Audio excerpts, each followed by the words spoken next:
of Fox Sports. We are Blackmore. We are LA.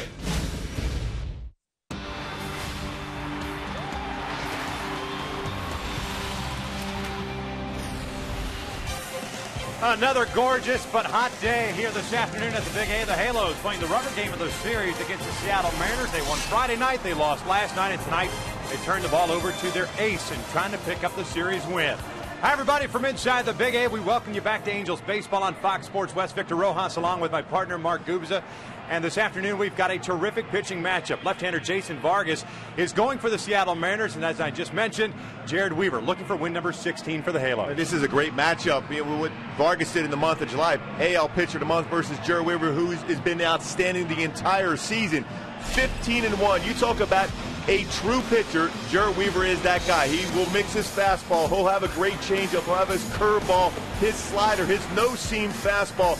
Always around the strike zone, always pounding the strike zone, and never allowing the hitter to get a good feel for which pitch he's going to be able to get. 9-0 since coming back from the disabled list. Of course, 8-0 at home with an ERA under 1. 7-0 against Seattle at the Big A. So all those numbers certainly favor Jared Weaver against the Mariners. Well, the Halos last night fell behind early. They made it a ball game, finishing off a 7-4 loss. There was very few moments where you could sit back and say, all right, the Angels had very good moments. Kendrys Morales' home run is one, but of course Mike Trout robbing Miguel Oliva of a home run, the third time this season that he has done that to an opposing player. Well, he's certainly a lot of fun, Victor Watts, at the plate, but in the field he's even more so at times because of his ability to rob home runs. It allows pitchers to be aggressive, throw strikes.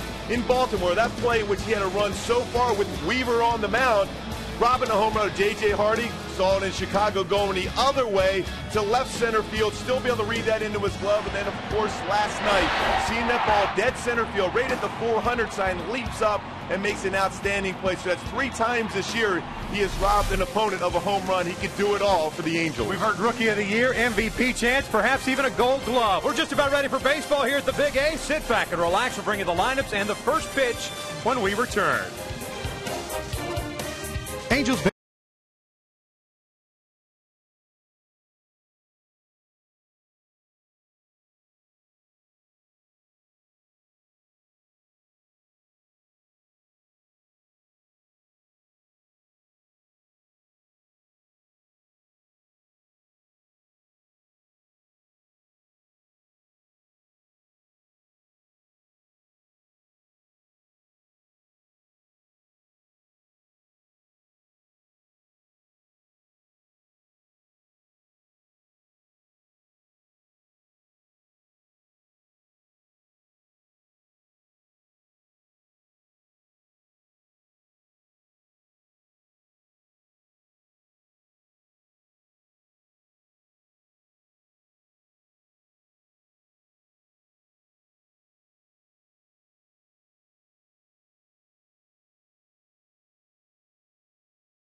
Well, temperatures in the low 90s. Very little breeze here at the ballpark today, and the Angels trying to kind of regroup, especially from a pitching standpoint. Last night it was Dan Herron struggling through his 3 1/3 innings. Jerome Williams did a terrific job working out of the bullpen. 5 1/3 scoreless innings in relief for Jerome Williams, allowing 5 hits. And we'll take a look at the Kia standings in the American League West, with the Angels losing last night and Texas defeating the Tigers. The Halos now 7 back in the American League West. And as you look at the American League wildcard standings, Tampa Bay was the lone winner last night of those 5 teams. So the Angels are now a game and a half back in the wild card standings. So a lot to look at as far as the out-of-town scoreboard is concerned. Not just Texas, although that hill just becomes that much more steeper with every game lost in the West. I think what it comes down to, if the Angels pitch, there's no question they're getting into the postseason. They're going to get on a good roll, but that's a big if of late.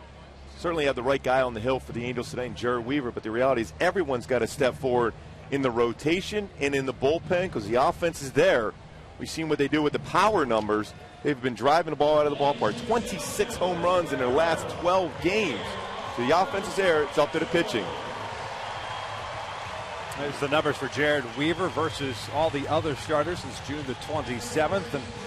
And obviously, the starters' struggles has put more pressure on the bullpen, and the bullpen has struggled. Although the bullpen of late has been a little bit better. Yeah, and you see 2 games under 500 as a result of the fact that the pitchers, starting pitching in particular, not going deeper into games and allowing Mike Scioscia to do some things offensively and with the bullpen because he has some length out of those starters. Well, let's take a look at Eric Wedge's lineup for the Seattle Mariners. They snapped their 5-game losing streak with the victory last night. They are 52-63. They'll have pretty much the same lineup that we've seen throughout the series. Dustin Ackley leading things off at second. It's Michael Saunders in center. Kyle Seager at third. John Jaso serving as the DH as the cleanup hitter. Jesus Montero back in the lineup. He will be doing the catching as Mike Carp is back at first. Eric Thames in right. Trayvon Robinson had a couple of hits last night. He's in left. And Brendan Ryan will bat ninth and play shortstop. As we pointed out in the open, Jared Weaver looking for his 16th win of the season. And that's the big thing for me. It jumps out. 16-3 in the last 2 seasons. After an Angel loss, that Jared Weaver has taken the hill. That's the true sign of an ace, a leader of a staff. He loves that opportunity to be able to put the Angels back on the winning column, and he's been doing it going deep in the games. Defensively for the Halos behind Weaver, it's Vernon Wells, Mike Trout, and Torrey Hunter in the outfield from left to right. The infield, a couple of little changes. Meiser Asturis, Eric Ibar, Howie Kendrick, and Mark Trumbo around from third to first, with Bobby Wilson doing the catching. And Mark Trumbo getting that start. You mentioned Victor over at first base. Very comfortable in that position. Was outstanding last year as far as starting at first. This is 6th start of the year in this position. 143 times at that position last year. Has played a number of positions. We talked about that. They're very good as far as turning a 3-6-3 double play also. Well, as pretty much every day game here, the ball will fly, and with this heat, the ball will carry quite a bit. So a factor in today's ball game, Jared being a fly ball pitcher. As Dustin Ackley leads things off after going 2 for 5 last night, he's hitting .224 on the season. The first one is high. That's 1 ball, no strikes. Ackley with 9 home runs and 39 runs batted in, 16 doubles, 2 triples on the year. He swung at the first pitch of the game yesterday and lined one sharply out to Mike Trout for the first out. Boy, Weaver changes up every game. When you think about last time, a lot of fastballs in Oakland. Here already establishing his slow curveball at 71 miles an hour.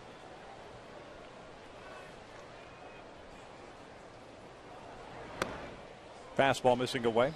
And it's 2 balls and a strike. Jared picked up the win at the Coliseum against the Athletics on the 6th of August. Complete game shutout. 9 strikeouts, no walks. This one's down the line and foul into the seats. 2 balls and 2 strikes. Again, a hitter late in a fastball count on an 85-mile-an-hour BP fastball. That's the differences that Weaver has over most pitchers in the game. Never knowing which pitch you're going to get as a hitter. Fastball up and away, and it's a full count. Weaver on the season, 101 strikeouts, 27 walks in 131 innings of work. He's allowed just 93 hits. All of those numbers include a stint on the disabled list. 3-2, bouncer back toward the middle. Eric Ibar has it. 1 out. And before Michael Saunders steps to the plate, we'll check out our Hyundai key to the game. Bon Jovi, another reason to believe. Jerry Weaver on the hill, an opportunity to get the pitching staff back on a roll, give the team a chance to win a game because of his ability. We mentioned that, what he's done after an Angel loss, 16-3 in the last 2 seasons. A reason to believe it's going to be a good game for an Angel starter today. All right, you played on some teams in Kansas City that struggled at times, especially on the offensive side of things. The shoe's on the other foot with the Angels here. Saunders steps in and rips the first one and fouls it off the left, and it's 0-1. What's going on in the clubhouse? And from a pitching staff standpoint, can you talk about things to try to turn things around a little bit? Yeah, Victor, I asked Weave about that exact thing yesterday, and I asked him, what do you, as a leader of a staff, what do you tell the other starters and guys in the bullpen? I think he said it best. You have to believe and you have to throw first pitch strike.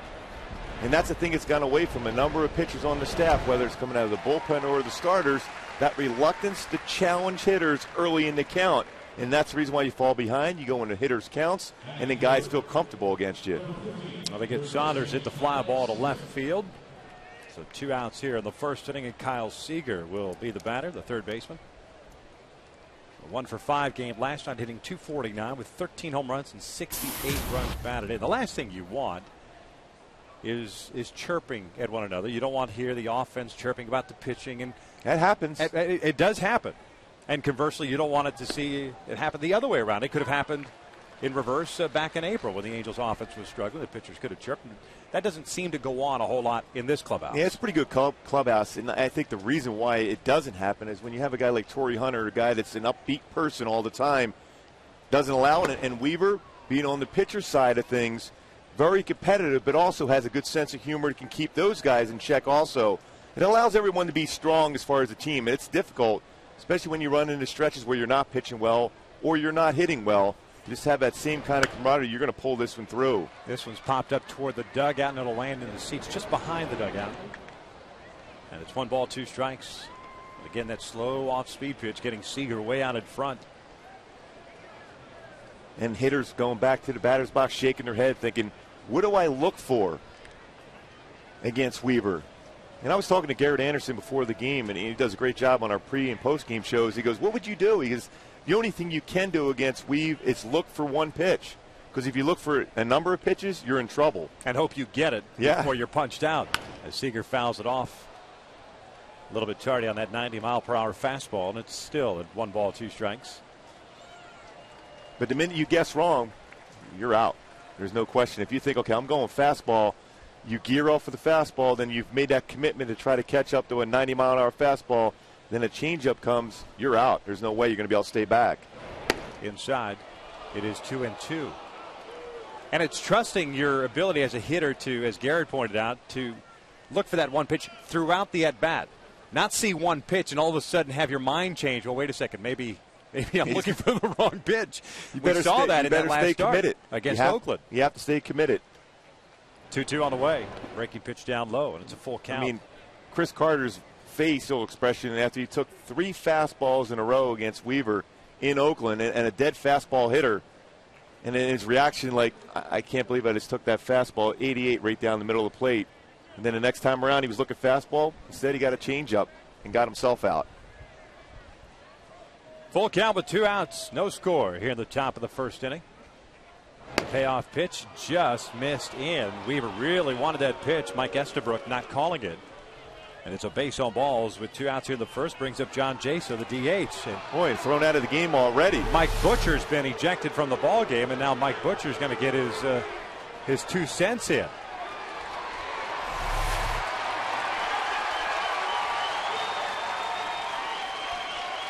And that's a product of a pitching coach sticking up for his pitching staff. There's been some pitches in this series where Mike felt that they were strikes that weren't getting the benefit of the call. Well, that's a quick hook there also.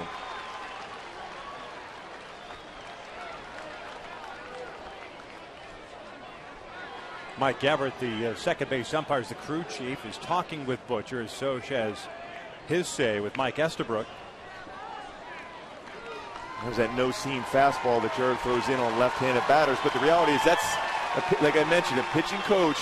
You know, you could talk mechanics and other things, but a pitching coach's job is to stick up for his staff, and he wanted to make sure that he was behind Weaver in the fact that he thought that was a strike also like Jared.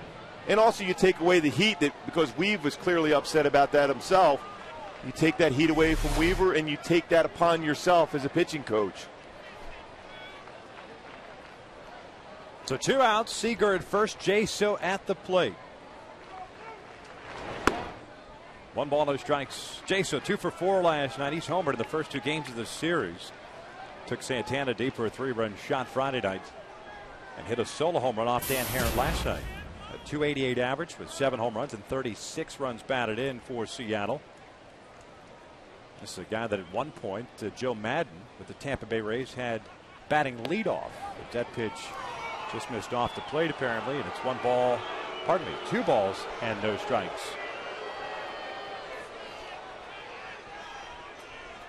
That's the one thing as a pitcher, the pitch is maybe a baseball off the corner. You have to try to remain focused. It's difficult to do so. You want to be the guy that provides that opportunity to win a game, but you also got to stay within yourself. And Jason lifts one in the air to right. Playable for Torrey Hunter. He comes running in and to his right. And the inning finally comes to an end. No runs, no hits, 1 walk, and a man left on. We'll head to the bottom of the first. It'll be Trout, Hunter, and Pujols to face Jason Vargas with no score.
A look at Mike Scioscia's lineup this afternoon. The Halos at 60 and 54 have Mike Trout leading things off at center field. Torrey Hunter in right. Albert Pujols will serve as the DH this afternoon.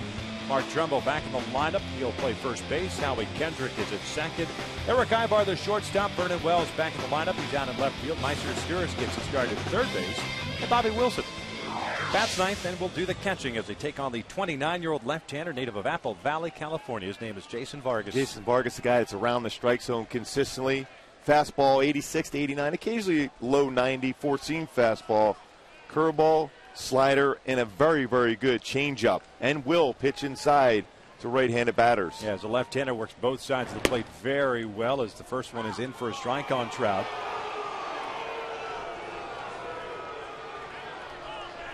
Vargas, 161 innings of work this year, 141 hits allowed, and 102 strikeouts. 0-1 pitch. Mike shows bunt, takes outside. 1 ball, 1 strike. Trout last night, 1 for 4. American League's leading hitter at .344, has 21 home runs, 65 runs batted in, 21 doubles and 5 triples. Shows bunt and pushes one up the first base line. Vargas will pick it up, try to get rid of it very quickly, and they just do get him by his step. And there is the first out to start the bottom of the first. Well, we were talking about that too for what Mike Trout can do eventually as far as bunts. Tried it, but Vargas did a nice job on him. Defensively for the Mariners, Robinson, Saunders, and Thames from left to right. Seager, Ryan, Ackley, and Carp from third to first. Montero behind the dish. Kyle Seager at third base. He's committed 8 errors in that position, .964 fielding percentage. We saw him make some solid plays in this series. It's one error in his last 43 games for Seager. Comes in very well on the baseball, quick hands, has turned 13 double plays from that position. It's a Mariners team that has committed just 44 errors on the year. The Halos with 3 last night. Now it's 71 errors on the season as Torrey looks at a strike. Hunter with a multi-hit game last night. 2 for 4. Hitting .293 as he swings through this one. And it's no balls and 2 strikes. You see by that delivery by Vargas, hides the ball very well. Turns the hip similar to Felix Hernandez. Keep that deception going for him. Vargas doesn't waste a whole lot of time as that one misses outside, and it's 1 ball, 2 strikes. Well, now, if you're a hitter, you're trying to read the baseball, but you have that back turn, then the baseball's on you. Great changeup away, but he pitches enough inside to keep you honest. Torrey gets jammed and pops it up to shallow left. Ryan going out, Robinson coming in. Traylon Robinson calling off Ryan at the last minute, making the catch for round number 2. A nice job by both guys, too, because it was hit in that Bermuda Triangle where you don't know who actually has control of that baseball. Both guys continuing to go out for it until the last minute. There was no hesitation whatsoever. They were all both in position to make the play. And Robinson, always easier for an outfielder coming in as compared to an infielder going back on the ball. But the aggressive nature by both of them allowed it to be an out for them. Albert Pujols swinging first pitch, pops it up. First base side, Carp in foul territory makes the catch, and Vargas has a very easy and economical first inning as the Halos go down in order. 1 in the books with no score.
First inning, retiring Trout, Hunter, and Pujols very easily as we start the top of the second, but no score.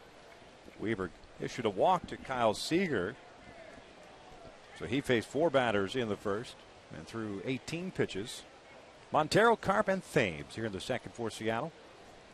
Mike Butcher has been ejected from the ballgame, arguing the location of that ball 4 on Seager as Jared delivers a strike on Montero. Montero did not play last night. He did play Friday night, however, and he was the DH, and in that game he went 2 for 4 with a couple of singles.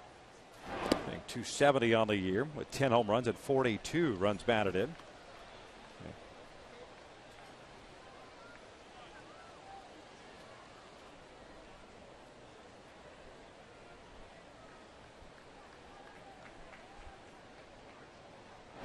And Montero lifts one out toward left center field, hit pretty well. Trout giving chase on the warning track at the wall, leaves up, can't get it. It's 1-0 Seattle. Montero with his 11th of the season, and for the 3rd straight game, the Mariners have taken the early lead. And you see the difference in a day game compared to a night game, although that was hit pretty well by Montero. It just kept carrying away from Trout in center field. Fastball that was not located where Jared generally was going to try to pitch Montero away and down. It's around the middle of the plate and carried over the wall for his 11th home run, his 43rd RBI. Mike Carp swings through the first one, and it's no balls and a strike on the first baseman. Well, he got back to the wall once again, and every time you see him leap at the wall, you think he's going to bring it back, but it's a little bit too far over the wall. 11th home run that Weave has allowed this year. 98th hit by Seattle. As we pointed out through the first two games of the series, a much better hitting team on the road than they are at Safeco Field.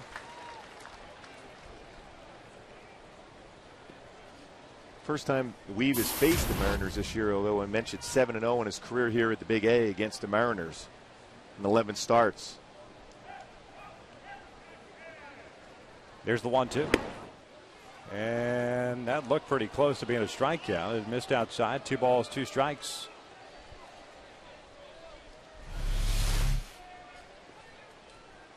Four-seam fastball, not even a quarter of a baseball off the plate.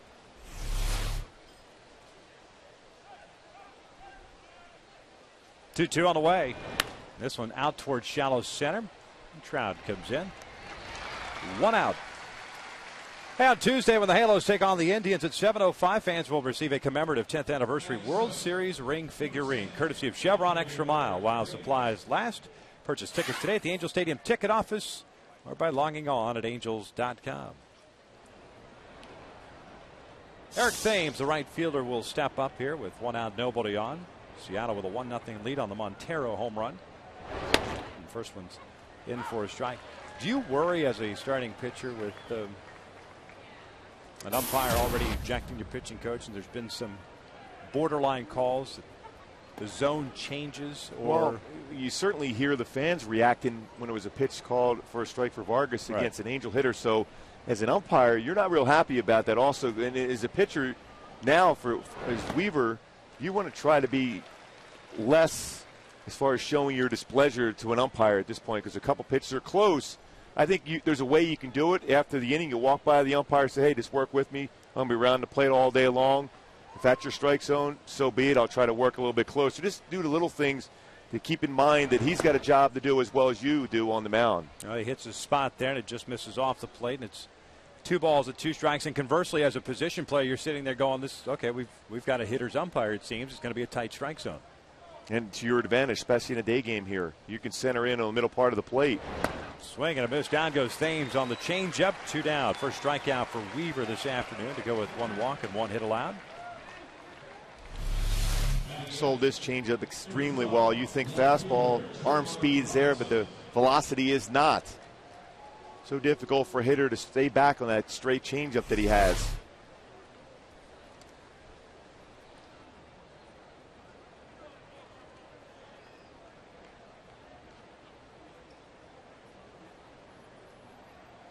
Trayvon Robinson, switch hitting outfielder, tried to hold up his swing, fouls it back, and it's 0-1. The left fielder went 2 for 3 last night, 267. A couple of doubles at 4 runs batted in.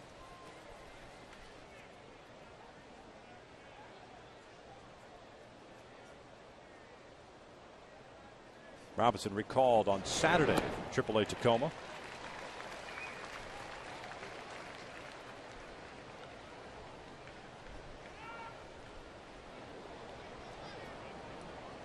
Hitting 265 down to AAA this year. 83 games, 9 home runs, and 41 runs batted in. Originally in the Dodgers system. 0-2 on the way. This one's popped up. Jam shot out to shallow left. Ibar going out there. He'll make the catch. And the inning comes to an end. But Jesus Montero puts the Seattle Mariners up with a home run. As we head to the bottom of the second, Mariners lead at 1-0.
Seattle's up 1-0 as we start the bottom of the second. Mark Trumbo to lead things off. He'll be followed by Howie Kendrick and then Eric Ibar against Jason Vargas, who needed 7 pitches to dispose of the Angels in the first. Trumbo with the night off last night gets a start this afternoon at first base. And the first one from Vargas is outside. And the thing with Trumbo, just trying to relax, is to throw his hands at the baseball. He's so strong when he doesn't try to force the issue. When you compare guys around with power from the right side, you think of Trumbo, you think of Miguel Cabrera, how they throw their hands at the baseball and able to crush the ball.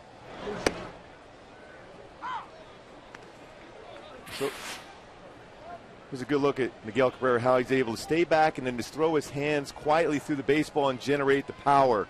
When you see Trumbo, when he's going well, similar type of swing where he's throwing the ball, the hands are nice and relaxed and fluid, and he drives it. And that kind of swing right there, he's pulling off, trying to create the power. And you figure that the success that Iwakuma had last night against the Angels, living the bottom portion of the strike zone, a lot of off-speed stuff, a lot of split-finger fastballs, that Vargas, who is more of a fastball changeup guy, is going to live with a lot of off-speed stuff. The 1-2, and Mark chases that pitch and just got a piece of it. Especially when you look at the pitches he threw to Torrey Hunter in his at-bat before flying out to left field. A lot of those similar type of pitches. Now, Vargas has a plus changeup. But for that to be effective for him, he's going to have to show an occasional fastball. But you can take that fastball away by getting on the plate and looking the other way against him. Montero set up inside, and Trumbo goes chasing the high fastball. And there's the first out, first punch out for Vargas.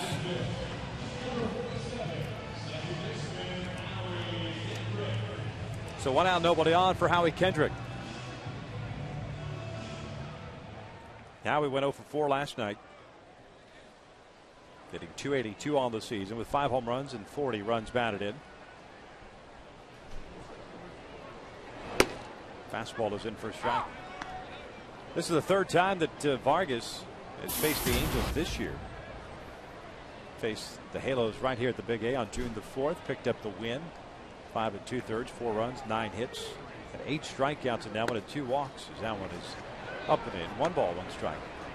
He took the loss on May 24th at Safeco. That's when the Angels jumped on him early.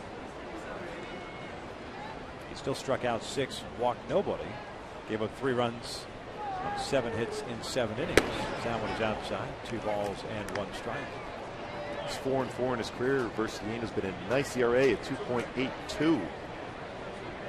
Angels got a 2-run home run from Albert Pujols in that first inning to take a quick 2-0 lead.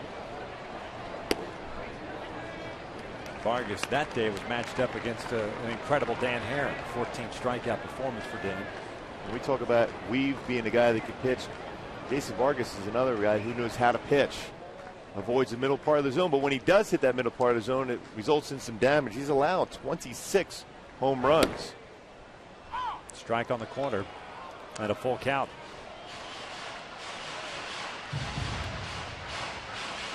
Ibar's on deck.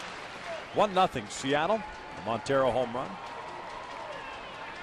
Been very good of late for Seattle. And that is inside. The Angels get their first base runner. This one courtesy of the walk. Hey, you just saw the numbers for Vargas as far as his career and how it started. Originally a member of the Florida Marlins organization, a 2nd-round pick out of Long Beach State. Teammates, of course, with Jared Weaver. Got traded to the Mets and then on to the Seattle Mariners. The guy who started his collegiate career at LSU, transferred to Cyprus before going to Long Beach State, and then getting drafted in that 2nd round. Last year, a 10-13 record at a 4.25 ERA. Ibar punches one into right field. That's a base hit. Howie will round second. He will head to third. Eric Ibar now with a 6-game hitting streak, and the Halos have runners at the corners with 1 out. And Vernon Wells coming up. And that's what you have to try to do. You have to look away, even though the ball wasn't necessarily hit well.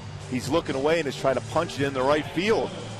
Vargas so far this game, last time out against the Angels in Seattle, a lot more pitches on the inner half of the plate. So far in this game, a lot of stuff away.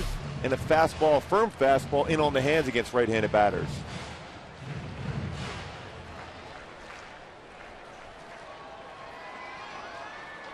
So Kendrick with a walk stands at third base. Ibar with a base hit at first. Vargas holds base runners well. Montero doesn't throw that well, but that's why Wedge has him behind the plate, working with a left-hander in Jason Vargas.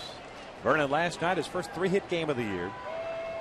And he'll look at a strike, 2 singles, and a home run for Wells. It was his 7th of the year. Vargas not an easy guy to try to steal a base. You have to pick a time where you're going on first move and hope he's going home. He's very difficult to steal against. He's got a good pickoff move to first. This one in the air toward right field, chasing Eric Thames back. It'll be deep enough to score the run. Thames makes the catch. Ibar tags. He'll head to second. Better get in there before the tag as Howie crosses the plate. We're tied up at 1. Nice job by Vernon there. Got a pitch up in the strike zone that he can hit in the air. That's what you want to do. You want to avoid chasing something down where you hit a ground ball, potentially hit into a double play. But a good approach. Back-to-back games for Vernon as far as seeing some pitches they could do some damage. Up in the zone. That's what he was looking for. He was looking for something up. Got the job done, scoring Howie. And Eric Ibar aggressively going into scoring position himself. Boy, so often we've seen Vernon pull a pitch like that or try to pull a pitch like that. Nice job. Good piece of hitting there as Asturis takes outside. And it's 1 ball, no strikes. Wells picks up his 16th run batted in. When you talk about manufacturing a run, a walk. Just a little flare in between first and second allowed Howie to go first to third, and then a nice approach by Vernon to get a sac fly. Strike on the corner, 1-1. The one thing we saw from Vargas in the first 2 starts, he really worked inside. Whether that fastball or cut fastball into right-handed batters. He's lived away so far. Granted, this is still just the first time through the order. And Asturis pops it up. Left side of the infield, Seager and Ryan. It'll be the third baseman making the catch, and the inning comes to the end. The Angels tie things up on the sac fly by Vernon Wells. We'll head to the third. Knotted up at 1.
See some clouds starting to brew a little bit in the distance. Should be all right, but you never know.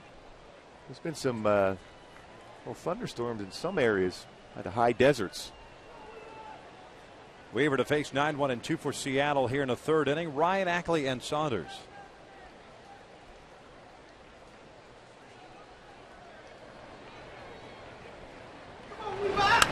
Ryan swinging first pitch, hits it off the end of the bat, foul. This one into the seats on the first base side. No balls and a strike on the shortstop, who went 0 for 2 last night. Did have a sacrifice fly and picked up his 28th run batted in. A 201 average with a couple of home runs. 15 doubles and 3 triples on the year.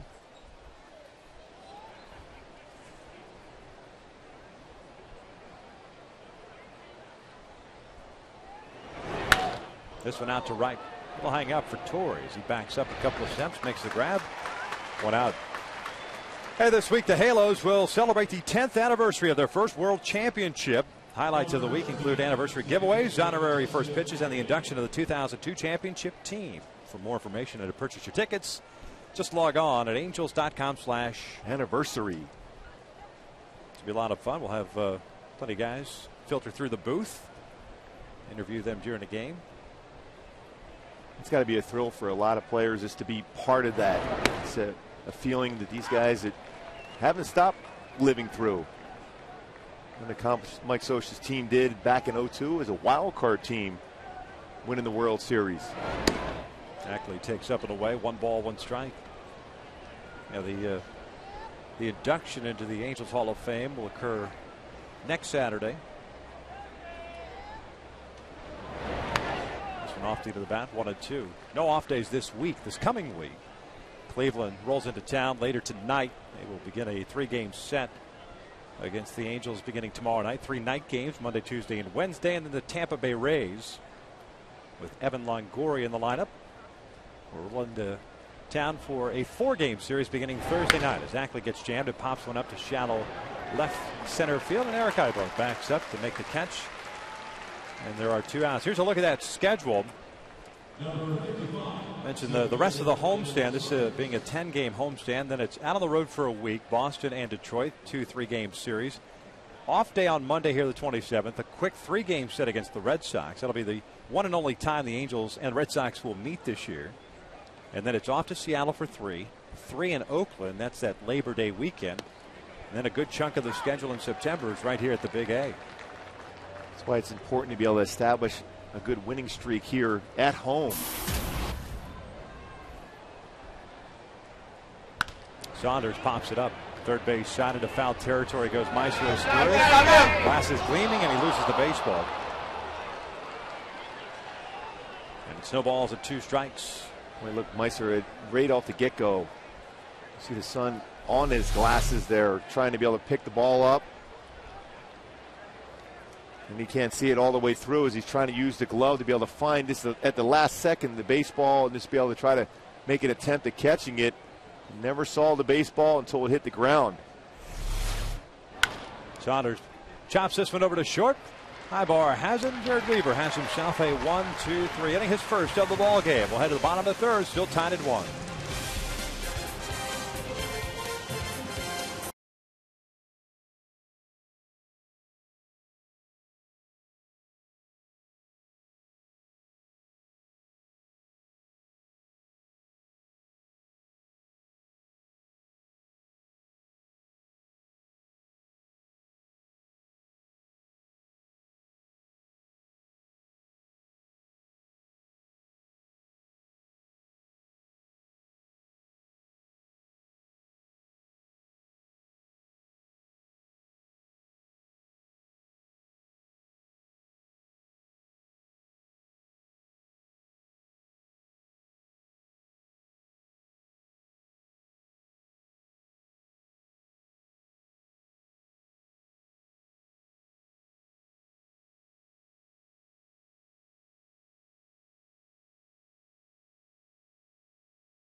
This copyrighted telecast is presented by authority of the Los Angeles Angels and may not be reproduced or retransmitted in any form. And the accounts and descriptions of this game may not be disseminated without the express written consent of Angels Baseball LP. Tied at 1 as we start this bottom of the 3rd inning.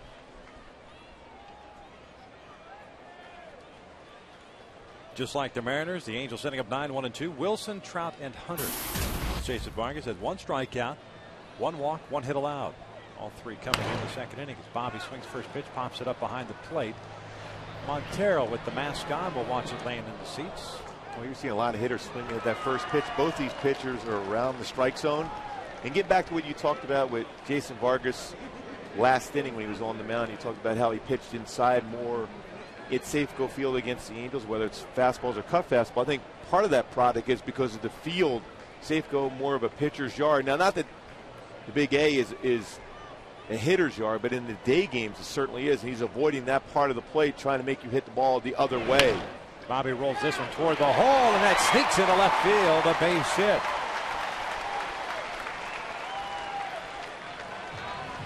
Angels get their leadoff man on board for the first time this afternoon. Brings up Mike Trout, and we'll check out our Mazda leaderboards as it pertains to Mike Trout, who tried to bunt his way on the first time up.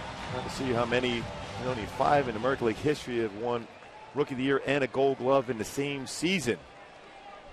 Ichiro, of course, ended up winning the MVP. Fred Lynn, same thing. Fred Lynn was unbelievable in center field, but right now, when you think about Rookie of the Year, MVP, and Gold Glove, Mike Trout has got to be at the top of all those lists. A breaking pitch is in for a strike.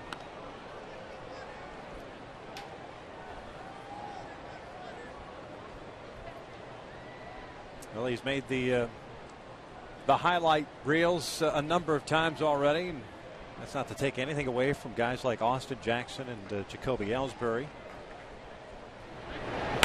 He cues this one off the end of the bat. Carp fires to second base, and now they're trying to double play. I think the Mariners may have done the Angels a favor there. I was just thinking that same thing. Perhaps maybe touch first base and take away the force out and try to get Bobby Wilson, but now you've got the speedy Mike Trout at first with Hunter up and 1 out. Mike Hart playing first base for Seattle. Has played there a number of games, but more of an outfielder also. So the reaction sometimes automatically go to second base first and back to first. You're not going to be able to double up Trout. Now you keep that base running threat at first base and create a hole for Torrey Hunter between first and second.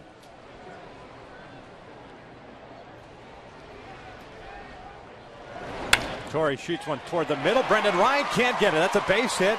Trout stumbles as he rounds second base.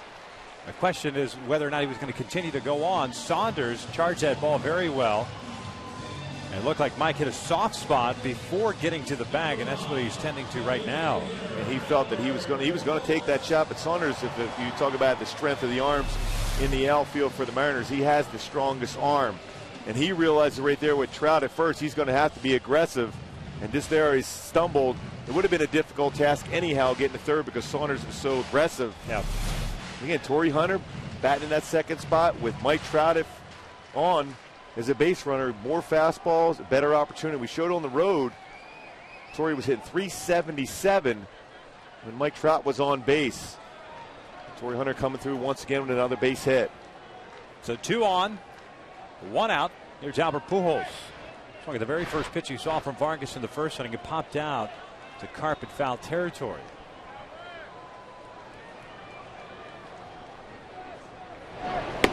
Takes a breaking pitch for a strike. Albert, since the multi-hit game that he had on Saturday in Chicago against the White Sox, has gone 2 for his last 25. Hitless in this series. He's got Trout at second, Hunter at first, at a tie ball game in the third. As this one's in the air to left, playable for Robertson as he comes charging in. And again, Albert out in front of that one. 2 outs. You can always tell a reaction by a hitter when he did something he didn't want to do with the plate. He was out in front. He saw a pitch. He felt initially he could get a good part of the bat, but then his body started drifting forward. Tried to keep his hands back, but he was unable to do so. Better view. You see the hands, the hips were already out. The hands were trying to stay back, but he couldn't do so. Ends up hitting a fly ball to left field. When he's on his game, as far as able to stay back, he keeps his balance because there's not a lot of weight shift for Pujols in his approach at the plate. So here's Trumbo, a strikeout victim in the second. The only punch out that Vargas has picked up this afternoon. First one is cut on and missed.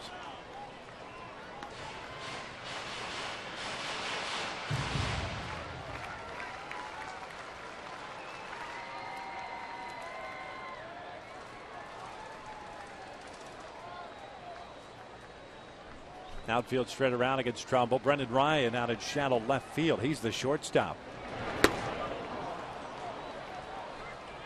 0-2. Boy, curveball. Now changeup, even though that wasn't located well. Trumbull is 3 for 16 with 9 punch outs. The majority of those are changeups away, but the fastball that he jammed Mark with on a foul ball the first at bat set up that outside part of the plate for him. They got him with a fastball the last time. They go breaking ball here. 1 ball, 2 strikes.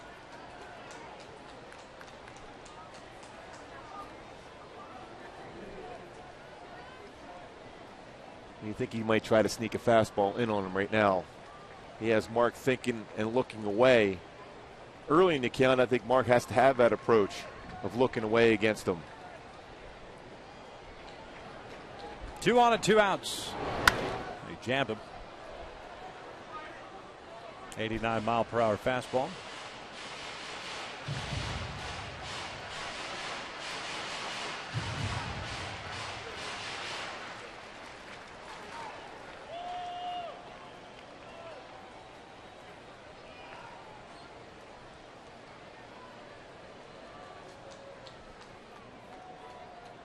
Couple of men on. Mariners and the Angels exchanging runs in the second inning. This one back toward the middle. Brendan Ryan has it. Flips it over to second base. Hunter with his hustle is able to get in there. A late slide. The question is, did he hurt his right knee?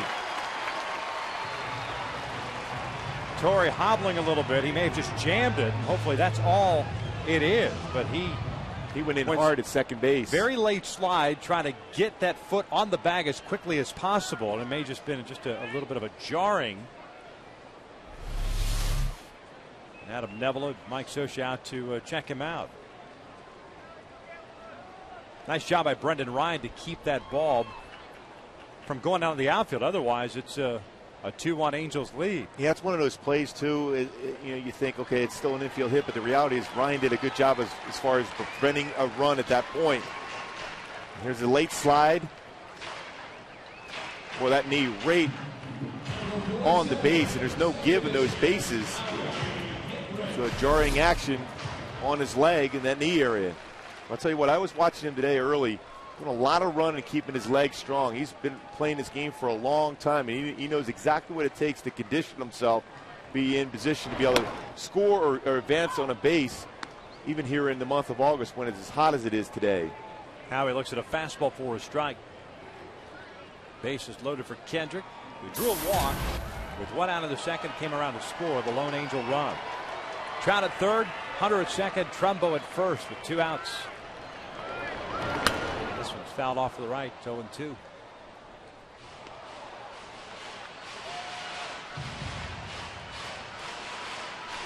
Three hits in the inning for the Angels.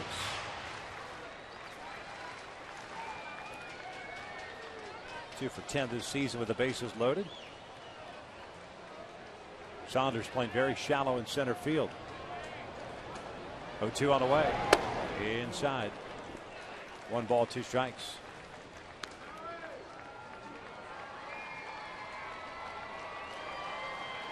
I mean, we've mentioned it and said a number of times with Howie in these positions, but tapping into that success he had against the Dodgers, the approach, he went right back up through the middle.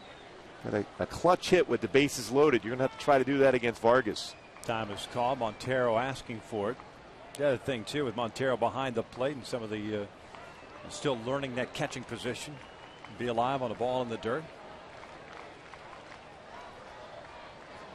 Here's the 1-2. And he chases the off-speed pitch off the plate, and the inning comes to an end. The Halos load them up and leave them loaded. We played 3, still tied at 1.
Tied at 1 as we start this 4th inning. Both teams exchanging runs in the 2nd. Montero with a home run. And Vernon Wells with a sac fly that scored Howie Kendrick. That's where we stand right now as the Angels had an opportunity to snap that tie in the 3rd, but left the bases loaded. Kyle Seager to lead things off. He'll be followed by John Jaso and then Jesus Montero against Jared Weaver, who has 1 strikeout, 1 walk, and 1 hit allowed. Seager swinging at the first pitch, bounces it over to Kendrick. 1 out. Seager drew the walk in the 1st inning and now is 0 for 1 in the ball game. Take a look at our AT&T trivia question for this afternoon. 13 active major leaguers played for Long Beach State. Which other 4 colleges have 10 or more? Active. I'm assuming that's the key word here. That is the key. It's always easy to put USC on that one. But or Texas. Miami. Or as you would say, the U. Jaso hit a fly ball to right field in the 1st inning.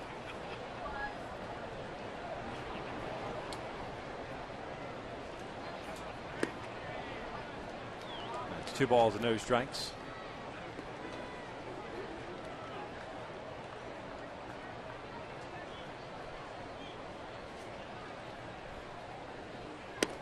Three and 0.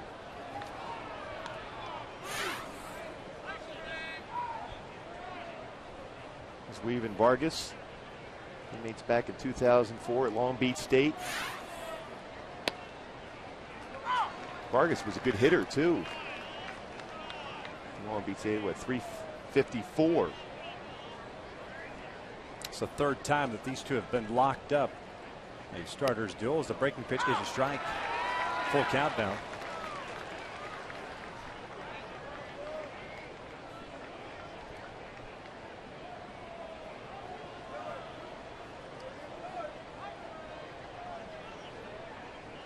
Three-two pitch, breaking pitch, missed outside. He walked him. 2nd walk issued by Weaver, puts a man off for Montero. Well, Weaver had outstanding numbers at Long Beach State. You saw last year 15-1 like he is this year. Overall numbers, strikeout totals were unbelievable at Long Beach State against some really tough competition too, the league they're in.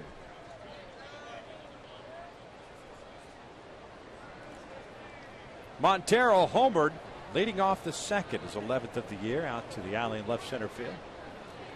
1 for 1. Lifts this one in the air to shallow center field. Howie Kendrick going out, Mike Trout coming in. It's Howie under it. 2 down. The interesting thing is you watch what Weaver did there. Fly ball. You see how he was struggling with that sun, but he was going to be in position to be at second base just in case.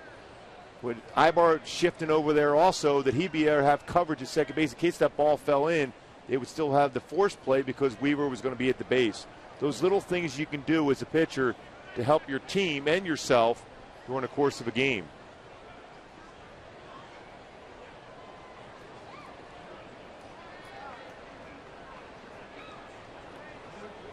So 2 outs, Jaso still at first. Here's Mike Carp, the first baseman. And here you see where Weaver, he's going back. He's going to have coverage at second because at that point the base is not occupied. Ibar is going to wave him off, but you always want to be in position. And that's why what makes Weaver so good. And other pitchers become spectators in a fly ball like that. You want to be at a position where you can help the team defensively just in case something happens.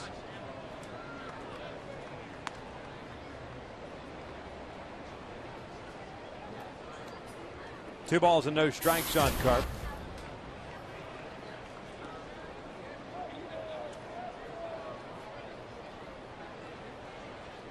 Carp, a product of Lakewood High School. Born in Long Beach. 3-0.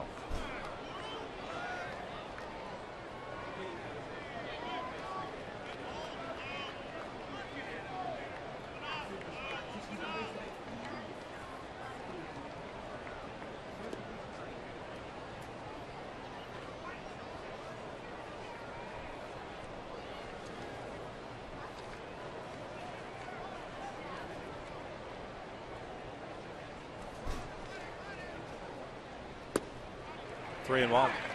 Carp thought about pulling the trigger there, but takes a strike instead. And Weaver's not going to groove a fastball right down the middle of the plate. Took a little bit off, though. BP type fastball.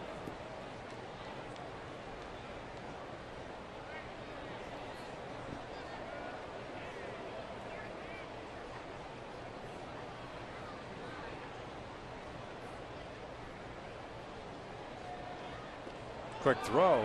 Jaso gets the hand back in there. Well, that's a quick move Weaver has. We showed it in the pregame show, the difference just a couple years ago when Weaver on Hill allowed 27 stolen bases against him, but the improvement he has developed. There's 2 stolen bases against him this year. He worked at that craft as far as being quicker with his footwork to throw the first, be more aware of a base runner. Jaso takes off. It's a swing and a miss. A throw down to second and safe at second base. That throw tailed toward the second base side of the bag. And because of that, Jaso was able to sneak in just ahead of the swipe tag from Ibar. When they had him there too, picked the right pitch to go on. The throw up, second base side, tried to sweep tag, but clearly was by him as he tried to tag him from behind. Tried to sell it. Third stolen base for Jaso. Like Everett right on that. In good position to make the proper call at second base. A full count now on Carp with Thames on deck. 2 outs here in the 4th, tied at 1. Payoff pitch. Carp slices it foul. Into the seats. A lot of folks seeking shade on this hot day as we take a look at the stolen bases allowed for Jared Weaver. I mean, each year the improvement, the footwork. So if you're a member of this pitching staff or if you're watching at home, you're a youngster, how you can help yourself when you're on the mound. And there's definitely a correlation between what Weaver's numbers, overall numbers, a few years ago as compared to this year, the little things to help him win a game. Carp again fouls it off the left.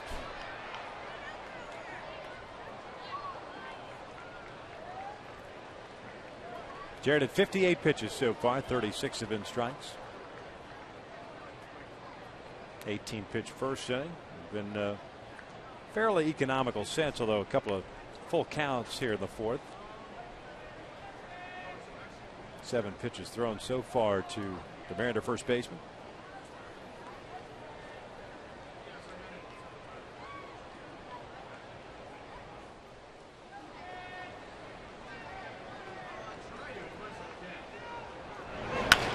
Out to left.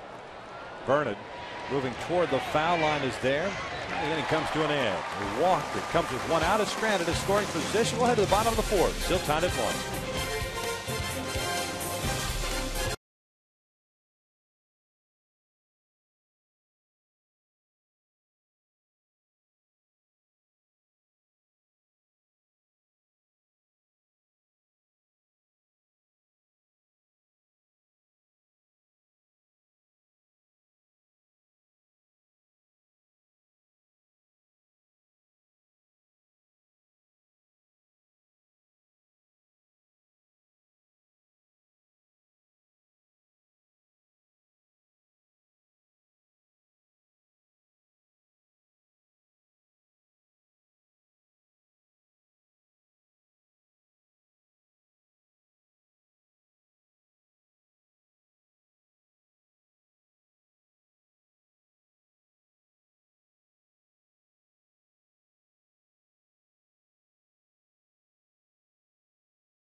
Angels baseball is brought to you by the new wireless receiver from AT&T Uverse. Visit AT&T.com/freeyourtv.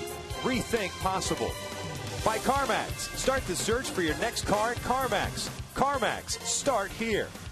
And by Hawaiian Gardens Casino. Get your game on. Long Beach, Queen Mary. It's great for Halloween time, too.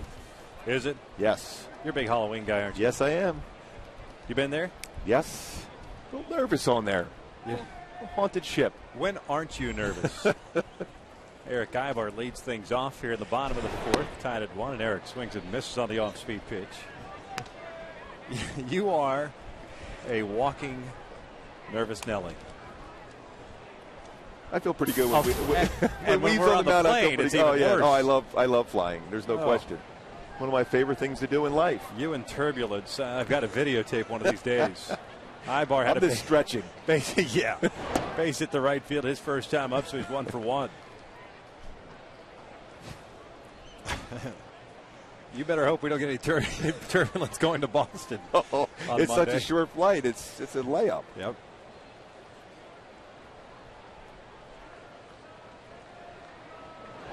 Ibar launches one out toward left center field. Hit pretty well. Saunders giving chase. Still going back. Can't get it. A one-hopper over the wall. And it is a leadoff double for Eric Ibar. Off the bat, it looked like it was easily going to be gone. And it seemed the way Saunders reacted, he thought the same thing. Started coasting after it, and then the last second, I think he just got just off the end of the bat that prevented that baseball from going out of the yard. And reaches up at the last second, and it hops over the wall.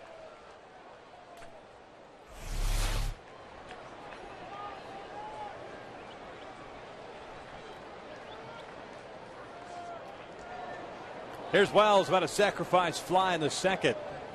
Picked up his 16th run batted in. 0-1.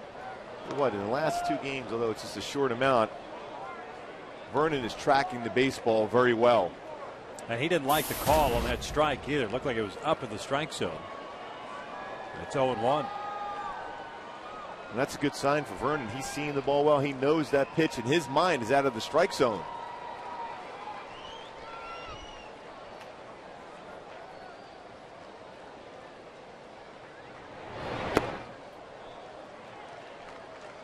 One ball, one strike. 3 for 3 last night. 2 singles and a home run. A sac fly today. That's a good take, too, especially after a borderline pitch out of the zone fastball. Then Vargas throws him a changeup, and he tracked that well, saw it was out of the zone. Job to do right here for Vernon. At very least, hit the ball to the right side, if not drive him in. Bounces right back to the mound. Vargas throws him out. 1 out. Unable to advance him over to third base. Stirs will come to the plate. Check out our AT&T trivia question. 13 active major leaguers played for Long Beach State.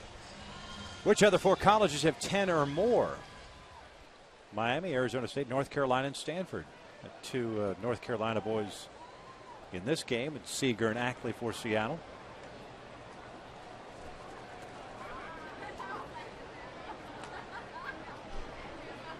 So the leadoff double, and Eric Ibar still standing at second base. Here's Sturris who pops it up.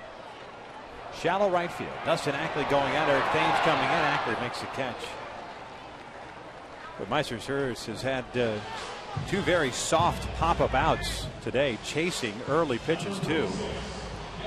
And he's 0 for 2. What you try to do as a hitter, you try to keep your hands back, because with all speed pitches, you can drift forward and hit a pop-up like that in the infield if you get, allow yourself to go forward as far as your swing.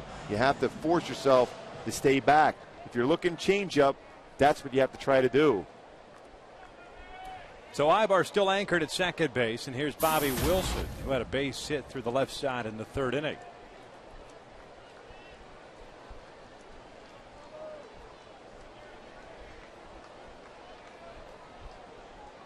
Angels now 1 for 5 with men in scoring position through 3 2/3.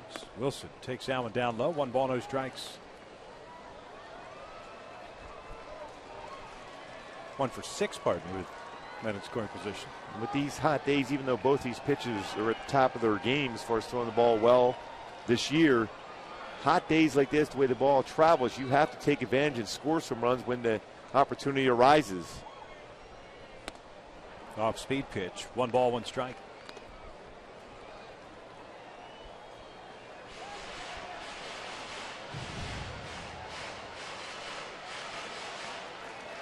Vargas with a couple of strikeouts and 1 walk.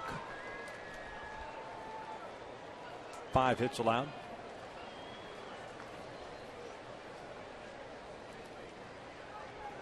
Ibar takes off, and the pitch is a strike.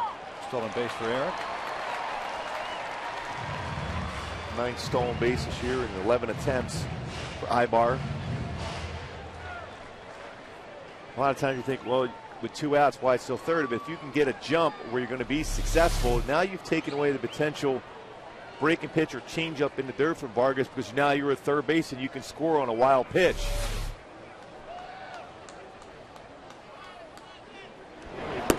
And Wilson goes down swinging. So the Angels get a leadoff double, and he's stranded at third.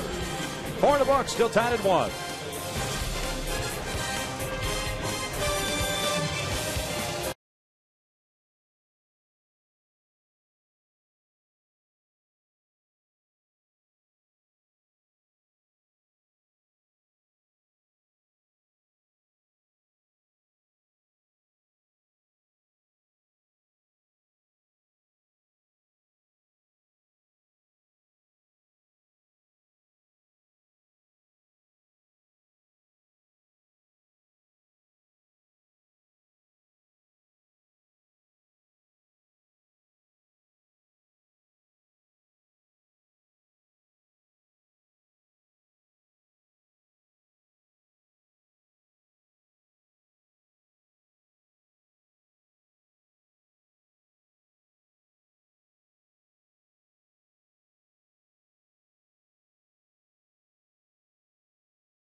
We welcome you inside the broadcast booth. Victor and Gooby with you. Glad you could join us here on this hot afternoon. And Jared Weaver, Jason Vargas, exactly what we thought. We would see a very good pitching matchup. Both these guys know how to pitch. They avoid the middle part of the plate for the most part.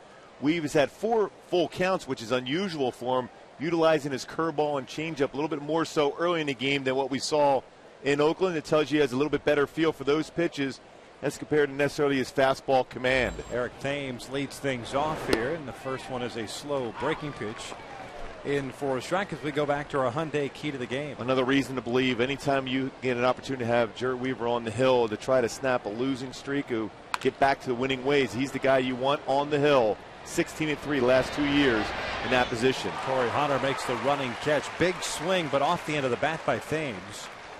First out here in the 5th is in the books. Thames is 0 for 2, and here comes Trayvon Robinson. That's not an easy read, too, for an outfielder. You have a big swing on a baseball that was a pitch that you would think he's got a chance to drive in, and then to deal with the sunlight and then be able to come in and read and make that play. And speaking of pitching in day games, Weave's been unbelievable, as he has almost anywhere he's pitched. 29 and 12 with an ERA 2.75 pitching in the day. I always felt it was an advantage for Weaver because of his deception and the glare sometimes you see from day games. It makes it even more difficult for the hitter to be able to read the pitch off him. Robinson showing bunt, takes down low.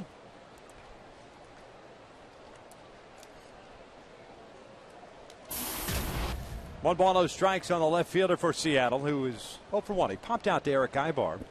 Then the second. That one's in the dirt. 2 balls and no strikes.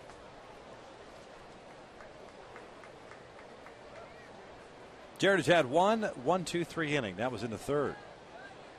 And he faced Ryan, Ackley, and Saunders. As the bottom 3rd of the order here in the 5th for Seattle. And it's 3 balls and no strikes.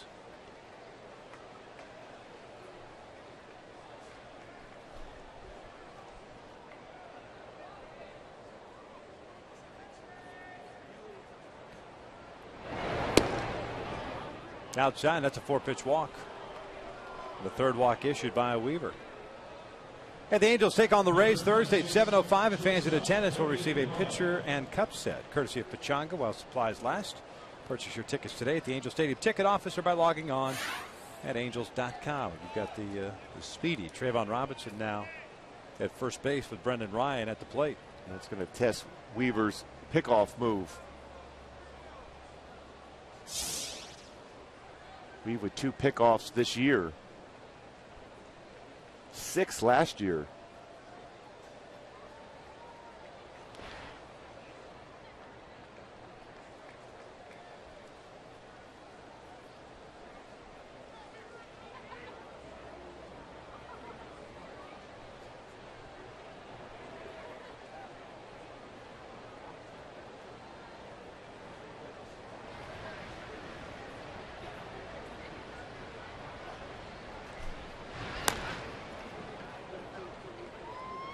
Over the young base stealing threat over at first base, and Weaver holds the ball, steps off.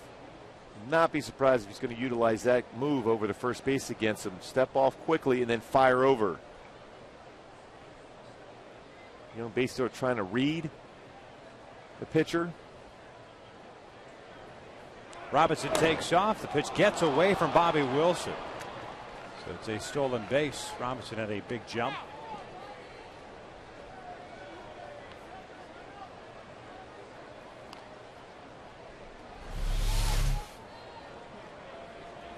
Bobby trying to be quick with the transfer, didn't get the ball in the glove before he got in position to try to throw it.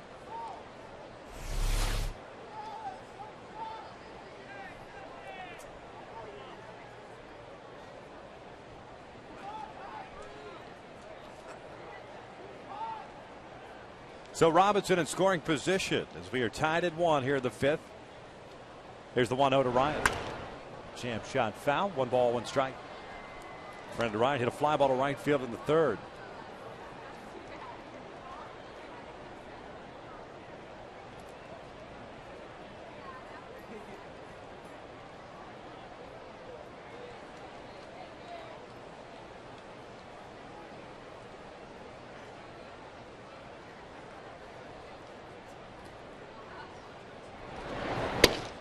Missed inside. 2-1. Coming back in with a fastball. 68 pitches thrown by Weave. 40 have been strikes. 1 strikeout, 3 walks, however.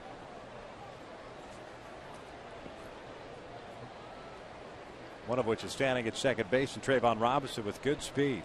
2-1 pitch. Ryan fouls it off. 2 balls, 2 strikes. Yeah, fastball command not quite as crisp as his last time out in Oakland when he had CG on that one, a shutout against Oakland. 117 pitches thrown, 80 strikes for him. Now, you pointed out early on that a lot different approach for Weave this afternoon than the last time, where he's throwing more off-speed pitches to start this game off a little bit. How does that affect your fastball command? Well, I mean, it comes down to what his feel was during his warm-ups coming into the game. 2-2 inside, a full count. Again, you see that command going away from him as far as the fastball at 86. And he was talking to me the other day about that. Sometimes warming up, he has a better feel for his curveball or changeup. Last time he had a great feel for his fastball. He could paint the 4-seam fastball, his no-seam fastball, both sides of the plate, change eye levels very well in that game. And then utilize the changeup and curveball as the game progressed. 3-2, called strike 3, down goes Ryan, 2 down. Now that was paint with that fastball.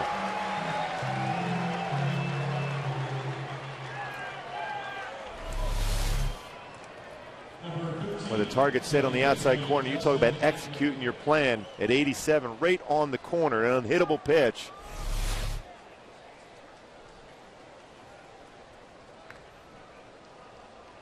Still work to be done with Dustin Ackley at the plate. Wilson and Weaver talking things over. Ackley this afternoon is 0 for 2. He's grounded to short and he's popped out to short. Never be surprised that Eric Ibar might show a daylight play as far as a potential pickoff of Robinson at second if he feels he's getting too big of a secondary lead.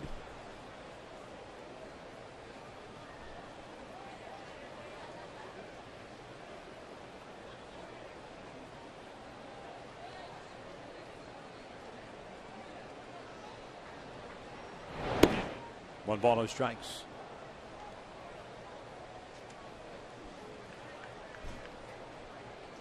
Outfield for the Angels with Robinson at second base at normal depth.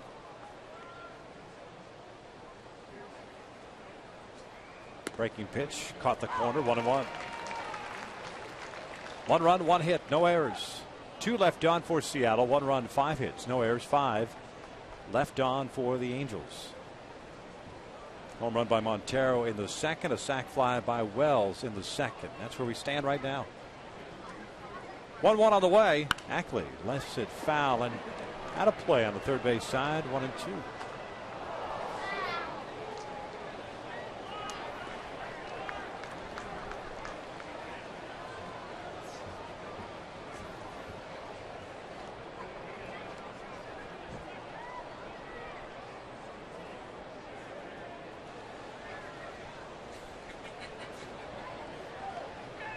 A ball and 2 strikes and 2 outs. Swing and a miss. Down goes Ackley. The inning comes to an end. We'll head to the bottom of the 5th, tied at 1.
Bottom of the 5th, the Angels with the bases empty. Of course, starting an inning.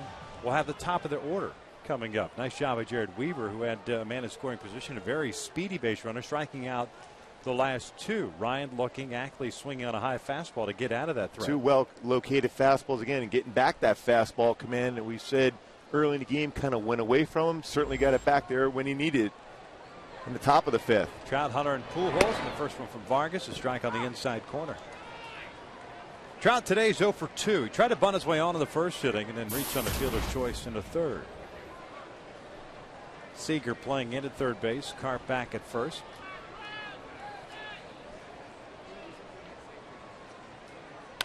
This one's fouled off to the right. No balls and 2 strikes. They try to look for patterns. Vargas going off speed a lot against Trout. We've seen so many times how quick the bat speed is and short compact swing that Trout has. Vargas is trying to hitch against that swing by going all speed, showing him in with a fastball, but change-ups away. 1 ball, 2 strikes.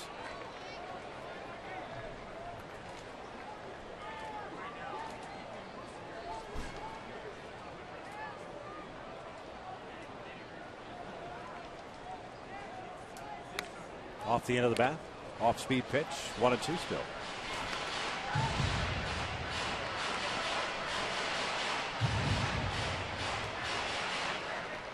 A lot of times when you have a batter up there with such quick hands that Trout has shown, Best way to try to go against that is changing speeds, and he's done that a lot in the game against him. Vargas versus Trout.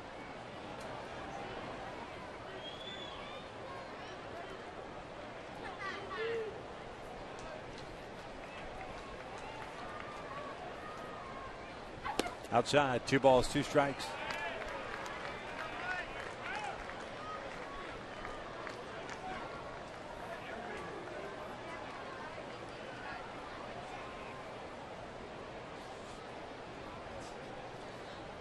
Two balls, 2 strikes. Hunter's on deck. Pretty close pitch. Trout with a lot of patience at the plate. A couple real close borderline pitches. And that was catches the bottom part of the strike zone. See if he can take advantage of that break he got.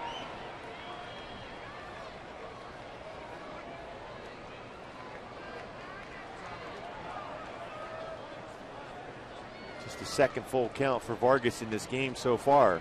There's a 3-2. Chopper to the left side. Seager jumps up for it. Comes down. Firing the Trout is out at first. Paul Schreiber rings him up at first base. 1 out. Well, that was some kind of play by Seager at third. Not only had to deal with the high chop, but then had to be quick on the transfer. Quick throw to the first. And gets the call. Charged the ball, but then the high hop and then the quick throw is stretched by Carp. Looks like he got him. That was the reason why the play was made. The long stretch. Good call at first. Without that stretch by Carp, Trout is safe. 0-1 count on Torrey. Looks back to Mike Estabrook. Thought that pitch went around the plate. Torrey 1 for 2. Fly ball to left field in the first inning. Singled in the third.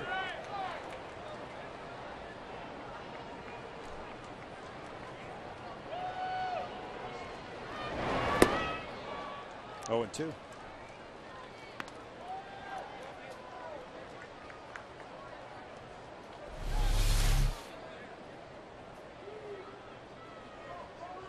Is that toe still on the bases? He stretched out about as far as you can possibly go. From that angle right there, it looks like his foot could be off the base. And Carp's foot was off the base in yesterday's ball game. Or pardon me, Friday night's game. Yeah. Torrey lays off 1-2. But they don't make that play if Carp doesn't stretch out as far as he can go. Good decision by Mike Carp at first base. Very good play by Seager at third. 1-2 on the way. Torrey strikes out, swinging, 2 outs. 4th strikeout for Vargas this afternoon. It brings up Albert Pujols. And to go back to that play by Seager, is that as you watch that replay, the minute he catches that ball on that jump, he's already transferring the ball from glove to bare hand and looking towards first base to get rid of the ball as quickly as possible. Almost as he was landing, as he had to go up for that baseball. He charged because of the speed, then realizes with the ball was chopped like that, he had to leap up and make the play. As he's coming down, he's looking and starting the transfer, knowing he has to get rid of the baseball. Terrific play. The 1-0 pitch is down low. 2 balls and no strikes on Pujols, who this afternoon is 0 for 2. He's popped down in foul territory and hit a fly ball to left. Well, you just feel this is the time for Pujols to center up a baseball. Vargas more than likely won't necessarily throw a fastball in a hittable zone, but if you make a mistake with a changeup, Albert may have an opportunity to crush this baseball. Gets jammed and bounces it over to third. Seager to throw him out. Vargas has himself a 1-2-3 5th. We'll head to the 6th inning. Tied at 1.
Said Jared Weaver has been outstanding through 5. Has only allowed 1 hit, and that was a home run by Montero.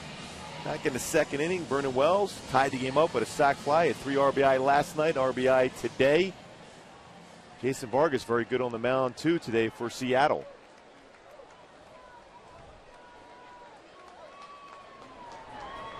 Saunders, Seager, I should say, and Jaso here in the 6th inning. 2, 3, and 4 for Seattle. Michael Saunders 0 for 2. Shows bunt, offers out, and bunts it foul. It's 0-1. Saunders, for a big guy, can run a little bit. Very difficult pitch to bunt too if you're trying to drag that down the first base line and somebody throws a 69-mile-an-hour curveball on the outside corner against you. Very difficult to execute what you were trying to do.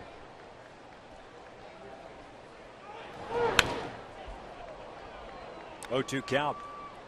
Weave with 3 strikeouts, 3 walks, 1 hit allowed. That was that home run to Montero leading off the second.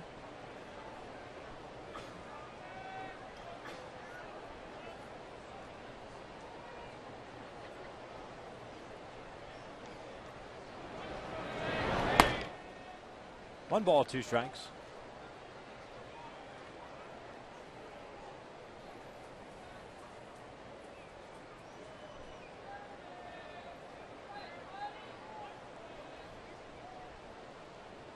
Now the 1-2.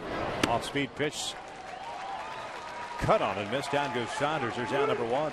That was an unbelievable changeup. After a high fastball, changeup, boy, way out in front Saunders was. Great angle right here. See how far up the hips were open by Saunders. He tried to stay back in that changeup, but no chance. 3 straight strikeouts now for Weaver. 2 on fastballs, that last one on a changeup.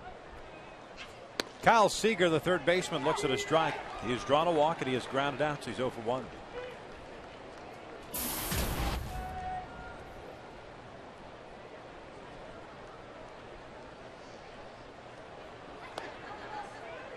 One and 1.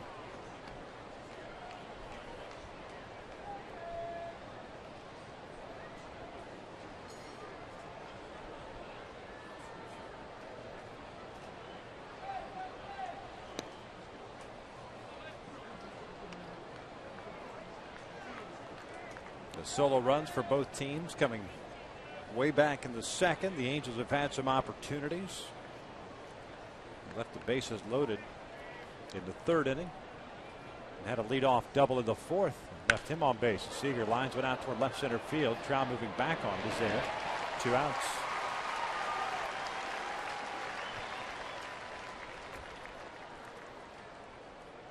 So 2 up and 2 down to start this 6th inning. Here comes John Jaso.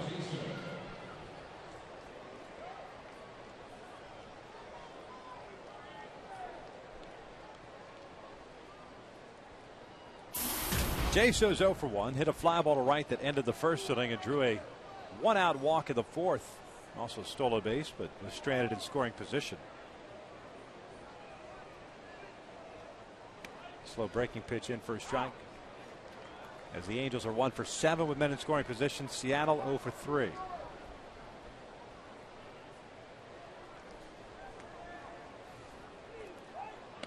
Swing and a miss on the off-speed pitch. Boy, slow curve, then change up.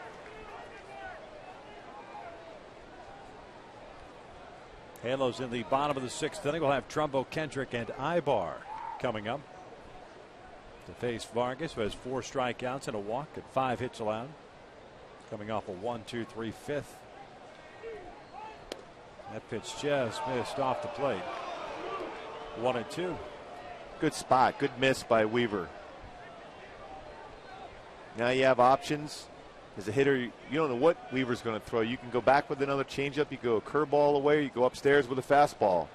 Off speed pitch. Almost got him to chase it. 2 balls, 2 strikes.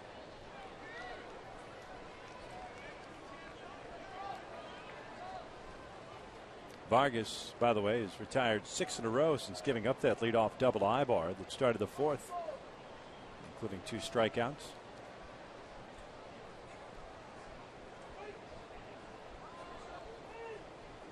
Two. Breaking pitch off the end of the bat to shallow center field, and that's going to fall in for a base hit. So a Q shot single puts a man on for Montero. Take a look at our 18-team U-verse replay. Weaver hasn't made many mistakes in this game, but this fastball to Montero over the plate. Wanted to go fastball away, middle part. Montero hit it out to center field just over Mike Trout's glove. His 11th home run of the year. 1 for 2 is Montero with that home run. He's also popped out.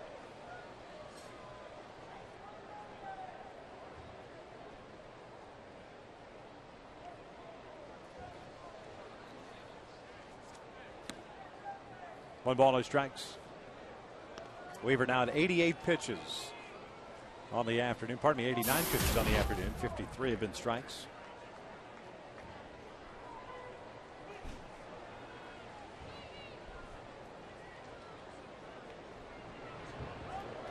Chase, as we pointed out, had a stolen base in the 4th inning. That's a strike. 1-1. A couple of games in progress. Texas leading the Tigers 6-3. That game at the top of the 7th. A couple of finals. White Sox beat Oakland 7-3. Baltimore defeated Kansas City 5-3. And Boston defeated Cleveland 14-1. Games that have an impact on the wild card. Tampa Bay leading Minnesota. That game of the 10th 4-3. Here it's a 1-1 tie. Montero pulls one down the left field line. This one has home run distance, and that is gone. Montero with his 2nd home run of the ball game, and the Mariners have a 3-1 lead. Boy, off the bat, it looked like it might have a chance of going foul, but then just stayed true right down that left field line and just inside the foul pole.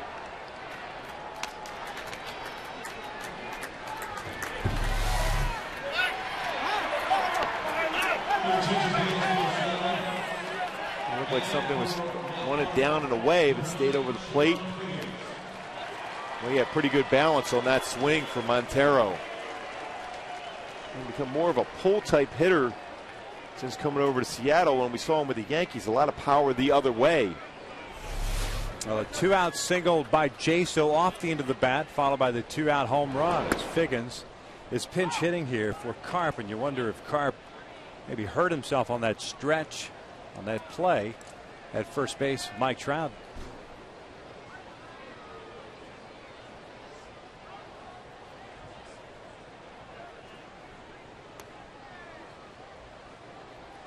One ball, one strike on Figgins.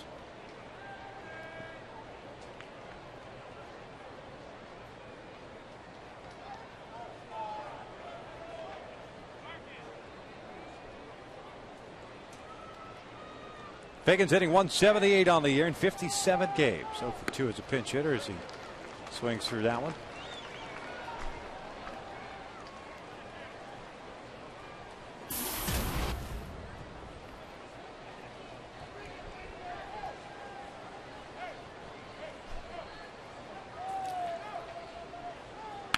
This one looped out toward shallow left. Ibar can't get it. It falls in for a base hit. So a couple of loop singles here.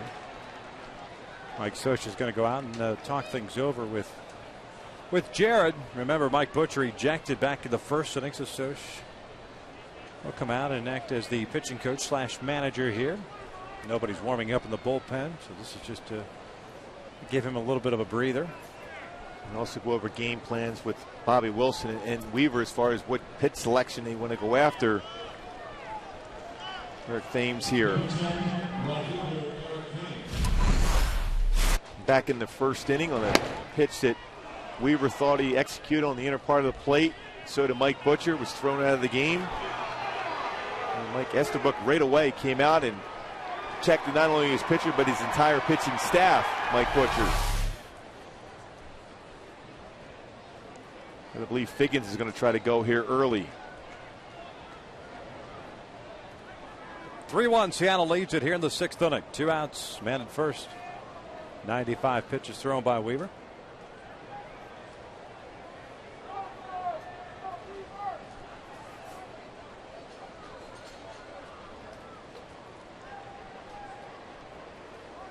Pitch out, nothing's happening. 4 stolen bases on the year for Figgins. And 2 stolen bases by the Mariners in this game. We've at that point only allowed 2 stolen bases the entire year.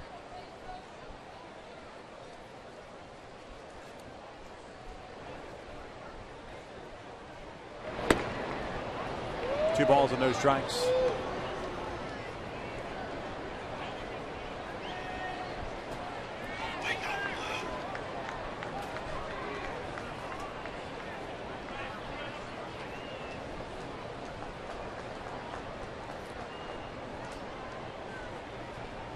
Figgins takes off. The pitch is the strike. The throw down from Wilson is in time. The inning comes to an end, but not before Seattle, with 2 outs, gets a single, then a home run by Jesus Montero, his second of the ball game. We'll head to the bottom of the 6th, 3-1 Seattle.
Weaver allowing 2 home runs to Jesus Montero. A couple of changes for Seattle. Figgins stays in the ballgame over at third base. Seager moves over to second, and Ackley moves from second to first base. Jason Vargas back out of the bump. 4 strikeouts, 1 walk. 5 hits allowed. He'll face Trumbo, Kendrick, and Ibar here in the 6th. Interesting amount of changes in your infield for a guy that's going to get a lot of ground balls.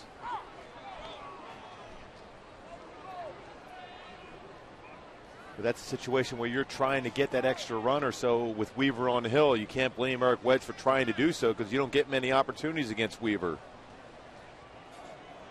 0-1 pitch. Trumbo looks at a strike, and it's 0-2.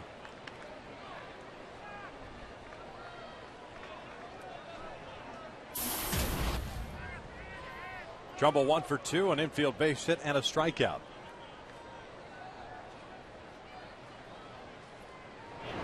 Swing and a miss on 3 pitches. Trumbo chases the off-speed pitch.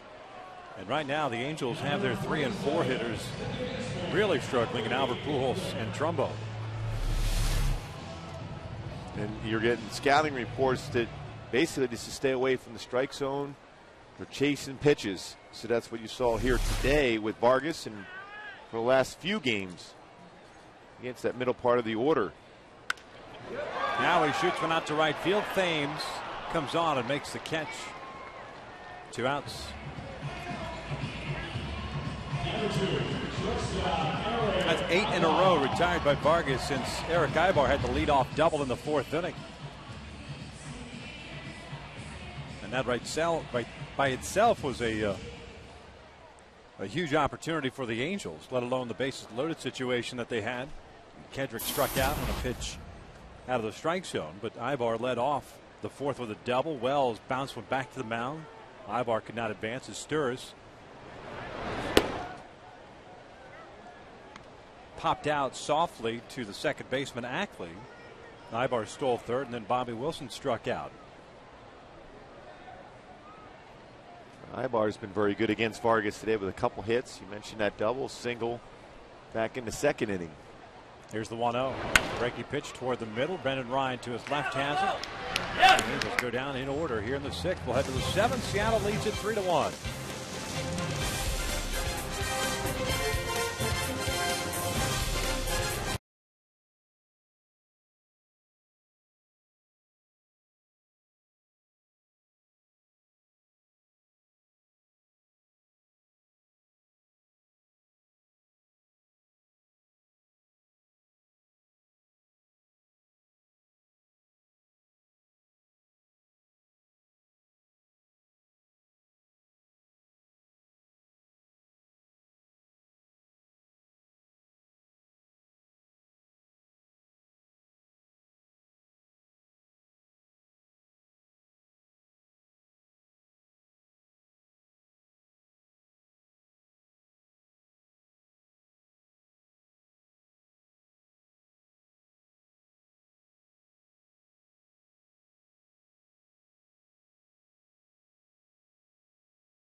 Angels baseball is brought to you by the amazing grilled cheese bacon burger, only at Carl's Jr. By AT&T, the nation's largest 4G network. AT&T Rethink Possible. And by Dodge. Halos down 3-1 as we start this top of the seventh inning. Jared Weaver's back out on the bump. He'll be facing the bottom third of the order in Thames, Robinson, and Ryan.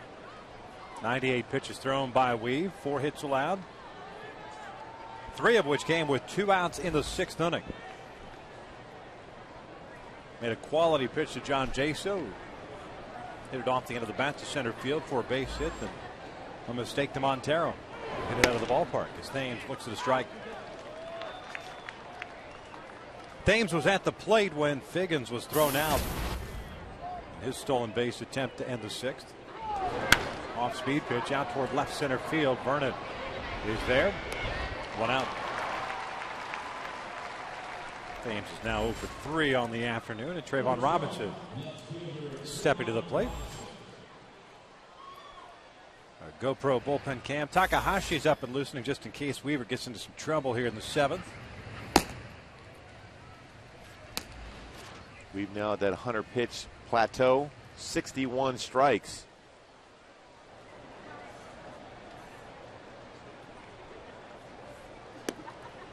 Oh, 0-1.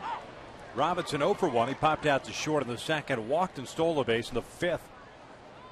That came with 1 out. Weaver then struck out Ryan and Ackley to get out of that fifth inning. Angels offense has been the big question mark in this ball game, as well as last night. The job that Hisashi Iwakuma did, the better part of the ball game. And what Vargas has done today is that pitch is just off the plate. I think what you're going to see a lot of the rest of the year, because the Angels on that last road trip very successful jumping on fastballs. Going to see a lot more off-speed pitches until the hitters make the adjustment at the plate. Robinson bounces this one up the line, foul. Trumbo picks it up.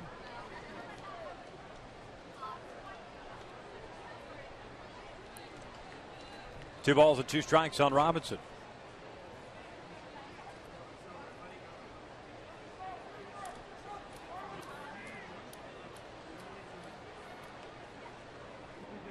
Angels in the bottom of the inning have the bottom third of their order coming up. Wells is Sturson Wilson. Swing and a miss. Down goes Robinson, 2 down. Another really good off-speed pitch for Weaver.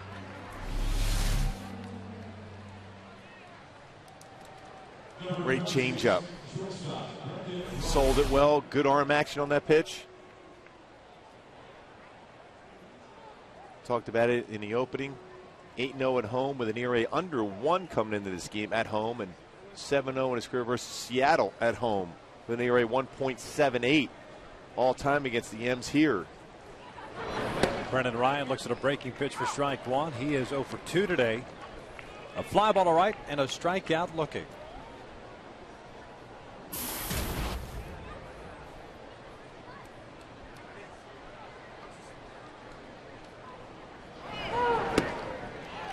Two.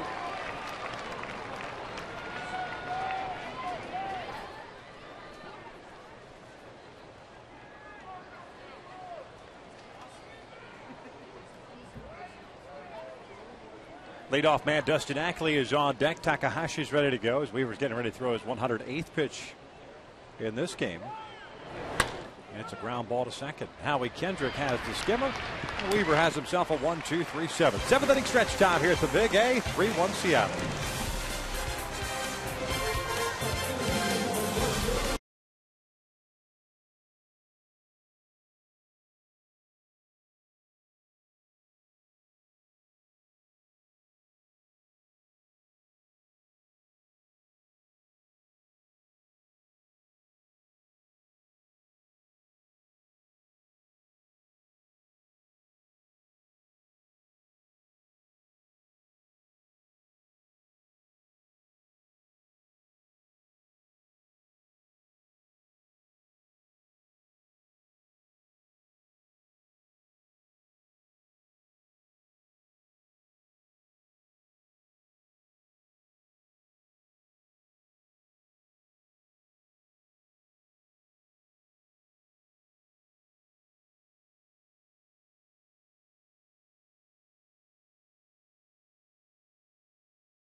Halos down 3-1 as we start the bottom of the 7th inning. It'll be the bottom third of the order coming up. Vernon Wells, Meister Sturis, and Bobby Wilson to the chorus of Buttercup.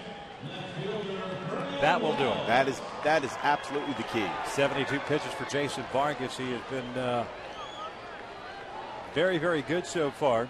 The Angels have had some opportunities against him, but he has retired 9 consecutive batters going back to the 4th inning. He pitched so well in his last 8 starts, 5-1, an ERA under 2. AL pitcher of the month in July. Vernon Wells, the first one is down low. Vernon a sac fly in the second, and with Ibar standing at second base in the 4th inning, Vernon bounced one right back to the mound, and Ibar could not advance. Vernon is 0 for 1.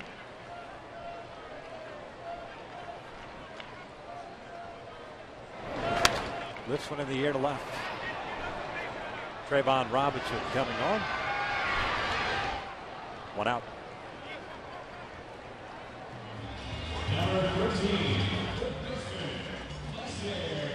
So it'll bring up Meister Astures, who twice has popped out weakly on the infield. Both on off-speed pitches.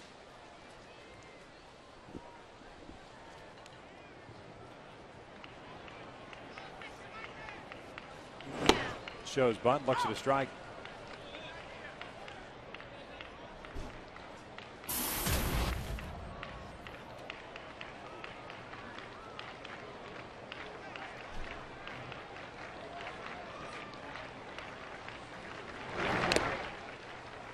Oh, and 2. Takahashi warming up in the bullpen. Maybe Weaver is done after 7 innings. Top of the order coming up for Seattle in the 8th. Little floater out to shallow center field. Michael Saunders is there. 2 outs. Hey, be sure to subscribe to MLB.tv today. You can take advantage of new low pricing to see every remaining Angels out of market game live in HD quality. Visit Angels.com to order. Get more details. MLB.tv, baseball everywhere. So once again, Vargas with 2 very quick outs. Nobody on base for Bobby Wilson.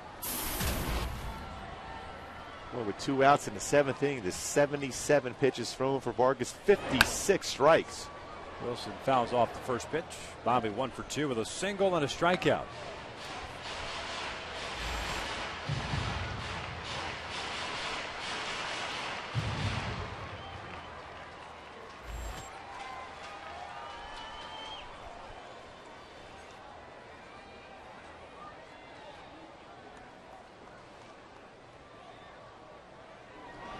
This one yanked foul. Vargas has faced 27 batters in this game. 21 first pitch strikes for him. He's also had 8 0-2 counts. So you're talking about pitching. He certainly has done that today. And Bobby hits one out toward left center field. Hit pretty well. Robinson moving over to his left, shy of the warning shot, makes the catch. And the inning comes to an end as the Angels go down in order, make that 12 in a row, retiring by Vargas. 7 in the books, 3-1 Seattle.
Montero's been the story offensively for the Mariners.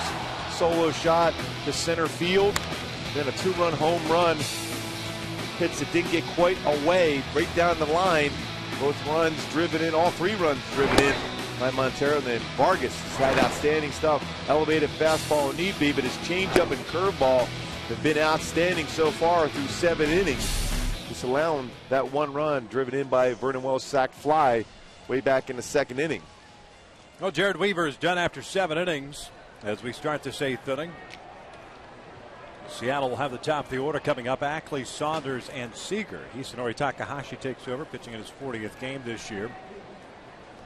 Weaver ends the ball game going 7 innings, giving up 3 runs, all 3 earned. 5 strikeouts, 3 walks, 4 hits, including the 2 home runs. Ackley 0 for 3 today. Started second base and now playing first base. Mike Karp was taken out of the ball game. Takahashi pitching in this series for the second time, went 2/3 of an inning in Friday night's game.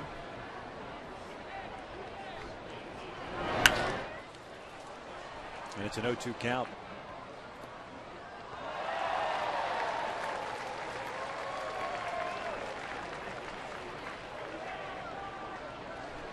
Top of the order coming up for the Angels in the bottom of the 8th. It's up to Takahashi to make sure this score stands right here at 3-1.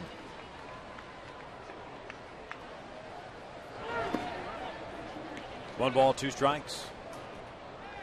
Weaver giving up the 3 runs in 7 innings. Raises his earned run average up just a little bit from 2.13 to 2.22, but in jeopardy of having his winning streak snapped.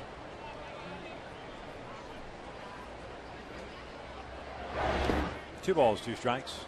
Last loss, only loss for Jared Weaver, May 13th.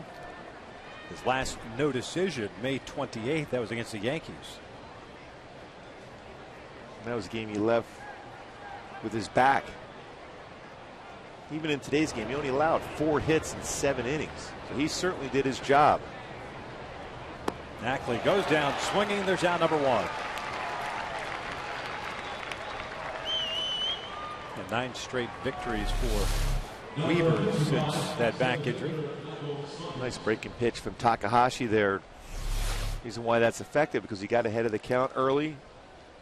Had an opportunity to make him swing and hitter swing into his pitch instead of being forced into a fastball count.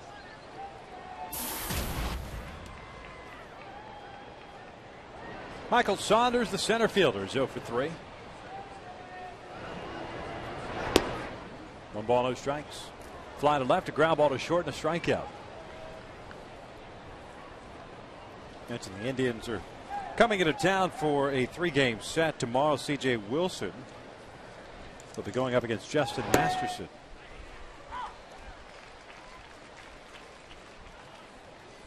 C.J. winless since late June. And Masterson can be very difficult to hit if you're a right-handed batter with that power sinker slider combination he has. Zach Greinke will get the start Tuesday against Ubaldo Jimenez. And Irvin Santana Wednesday night will be going up against the artist formerly known as Fausto Carmona. His name is now Roberto Hernandez. 2-1 pitch. Swing and a miss. 2 balls, 2 strikes. Roberto Hernandez the other Roberto Hernandez used to be a closer. Yeah. He's reincarnated himself into a starter.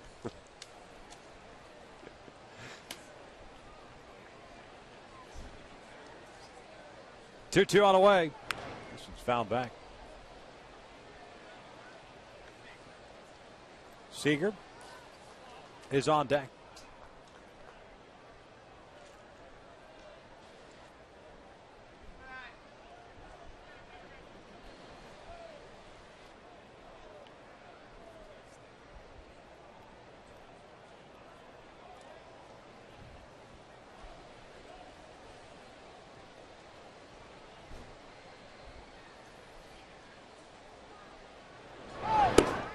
Full count now.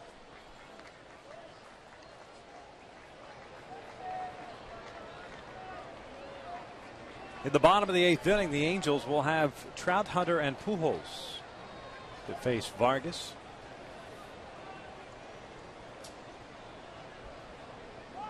Swing and a miss. Boy, tied him up. Fastball on the inside part of the plate, 2 down. Back-to-back strikeouts for Takahashi. You had a hitter looking for something away and off speed. Instead, he ran that fastball, though. Bobby Wilson wanted that fastball away. He had to reach back, but that fastball tied up Saunders.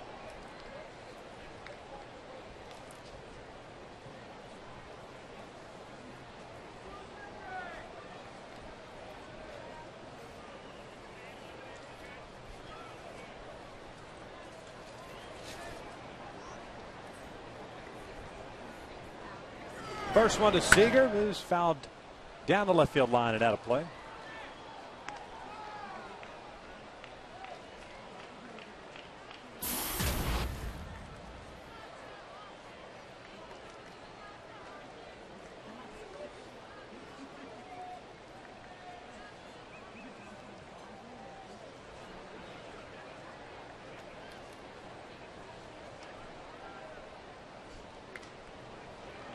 Oh, 2 count. Big slow curveball from Takahashi at 68 miles an hour.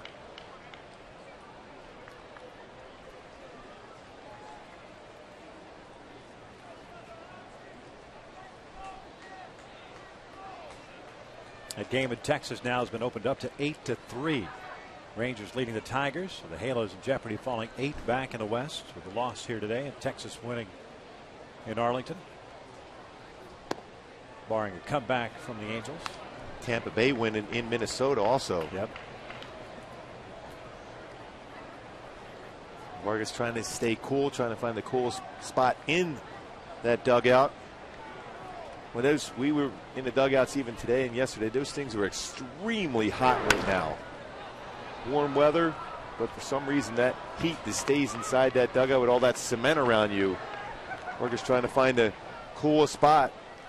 That trail right down there into the clubhouse, that's the coolest spot with the air conditioning blowing up through that spot.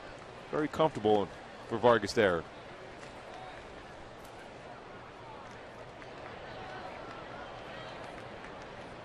Another 1-2 on the way from Takahashi with 2 outs. Seager goes down swinging. Takahashi has struck out the side as Wilson completes the punch shot. We will head to the bottom of the 8th. The Angels down 3-1. Top of the order coming up to face the left-hander Vargas.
Masterson 8-10 mark. ERA 4.68. Power sinker slider versus C.J. Wilson, trying to get back on track. 9-8 with 3.34 ERA. For C.J. to get back to that trust of the strike zone and command of his fastball, he could be dominant. Halos trying to figure out Jason Vargas, down by 2 runs here in the 8th inning. Trout, Hunter, and Pujols. And it snowballs at a strike on Trout. Figgins over at third, Ackley at first, both playing in, guarding against the bunt. Trout is 0 for 3, tried to bunt his way onto the first inning. 1 ball, 1 strike. They continued to try to throw slow and slower to Trout from Vargas. First pitch turned over, a little 2-seam fastball, then an off-speed pitch.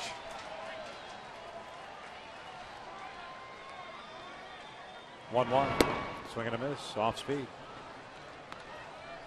And Angel hitters have not made an adjustment to Vargas, so why should he deviate from the game Yeah, plan. if I'm Vargas, I'm staying down there the rest of the game if I'm given that opportunity to be able to finish it off. He's only thrown 83 pitches with nobody out here in the 8th. 61 strikes. 5 strikeouts, 1 walk. Bouncer to third. Figgins has it. And again with the off-speed pitch. Slow throw, and Ackley has it. 1 out.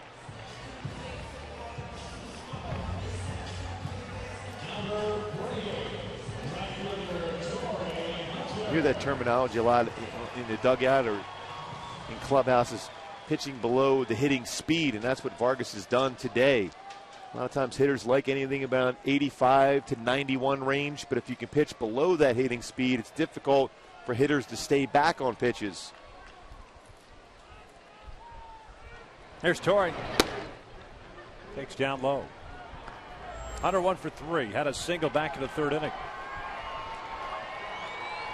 The differential 16 miles an hour between his best fastball and his slowest curveball. This one line to center field. There's a base hit. And that's an off-speed pitch that Vargas made a mistake on, and that he left it up in the strike zone.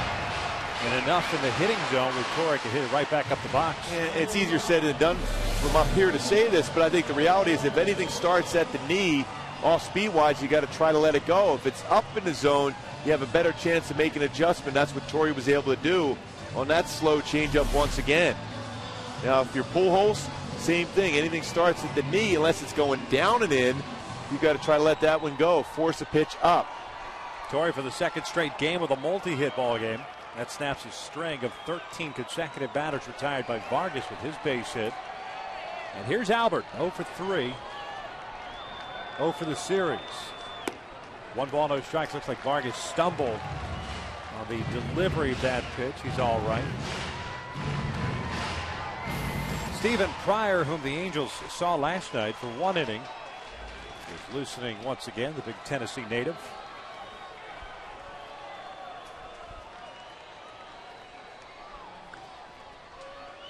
Mariners playing the infield to pull on Pujols.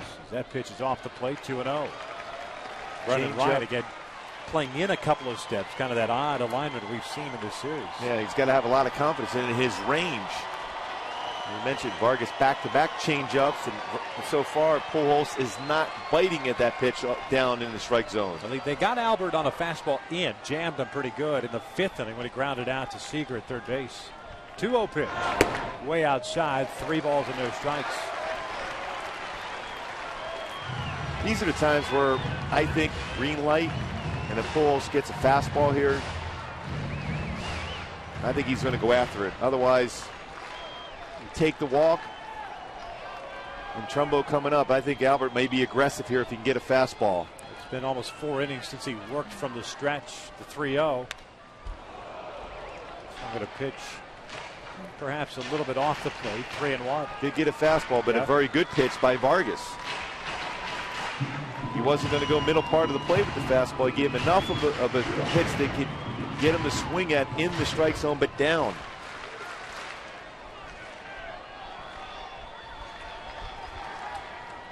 Torrey on board at first with a 1-out single. Halos down by 2. A 3-1 count on Albert. Trumbo on deck. Now Vargas stepping off.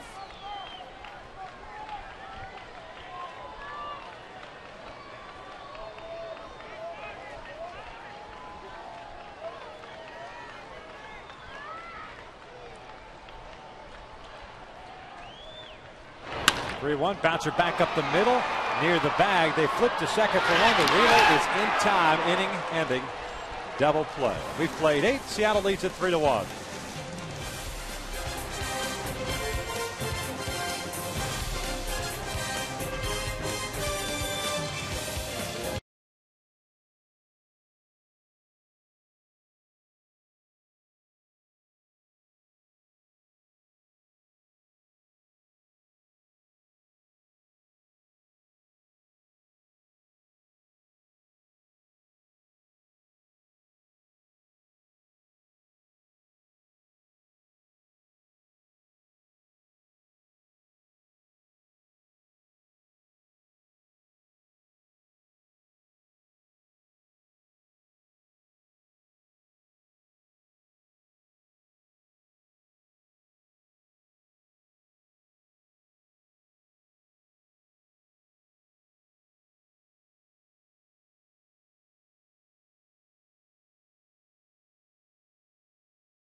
Pollo Loco, crazy you can taste.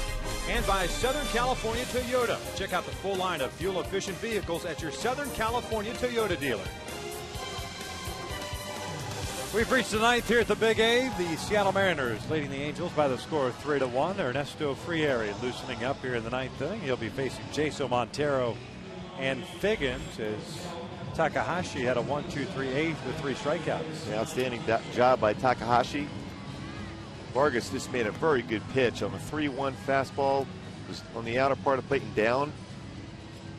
And a 4-6-3 double play. He's pitched perfectly today as far as what you want to do and execute as far as keeping the ball in the middle part of the plate and everything down either at knee level or below. Well, you remember when Albert was going through his issues in the month of April and really struggling, chasing pitches and expanding his strike zone. We mentioned that he's been in a funk of late, and I just went through my scorebook as quickly as possible during this last commercial break. And granted, he was going good through that road stretch. But since July 24th, or it's been since July 24th, since Albert last picked up a base on balls. Now he has been issued 3 intentional walks, but the base on balls in which he has himself picked up July 24th in the first inning of that ball game, and that was right here at the Big A against Kansas City. That's something we saw going through the stretch when he was going good, spitting on a lot of pitches, much like that 3-1 pitch that ended up being an inning double play to end the 8th inning. 2-0 pitch, and Jaso takes down low. Frieri behind in the count at 3 balls, no strikes. Jaso with a fly to right, a walk, and a single. 1 for 2.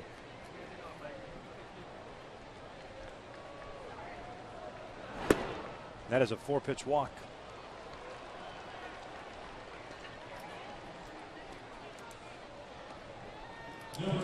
So the leadoff man is on board for Seattle. Second time of the ball game that has occurred as Montero hit that leadoff home run in the second against Weaver. Montero multi-homer game, second career multi-homer game. 2 for 3, 3 runs batted in. His home run in the second gave Seattle a 1-0 lead. And in the 6th, a 3-1 lead, which is where we stand right now.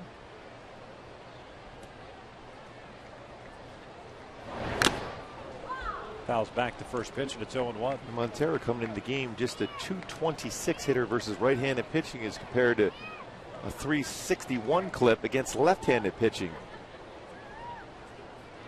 Yet 2 home runs against Weaver.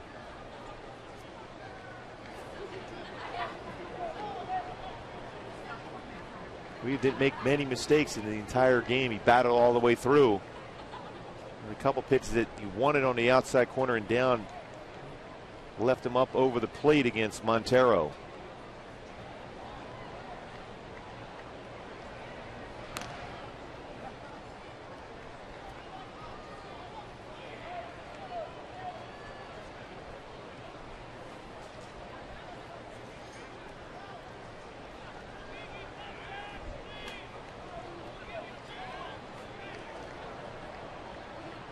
A 1 pitch upstairs. 1 ball, 1 strike. Frieri pitched Friday night. Picked up the win. He went 1 inning, pitched the 9th inning, and struck out 3, and that was Carp, Wells, and Thames. Issued a 4-pitch walk to Jaso to start off this 9th. Figgins on deck. 1-1 pitch. 1-2. The Angels in the bottom of the 9th inning will have Trumbo, Kendrick, and Ibar. No signs of anybody warming up the bullpen. Vargas will be coming back out. And his 91 pitches thrown for Vargas through 8. Has 2 CGs this year.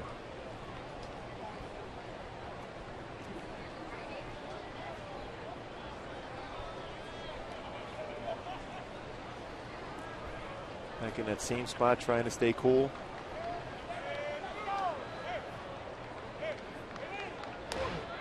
Jaso diving back in. We have somebody run down there and turn off the AC. I'll be right back. That home field advantage. Did the Twins used to do that kind of stuff? Allegedly at the Metrodome. At the Metrodome? Yeah, maybe. Maybe.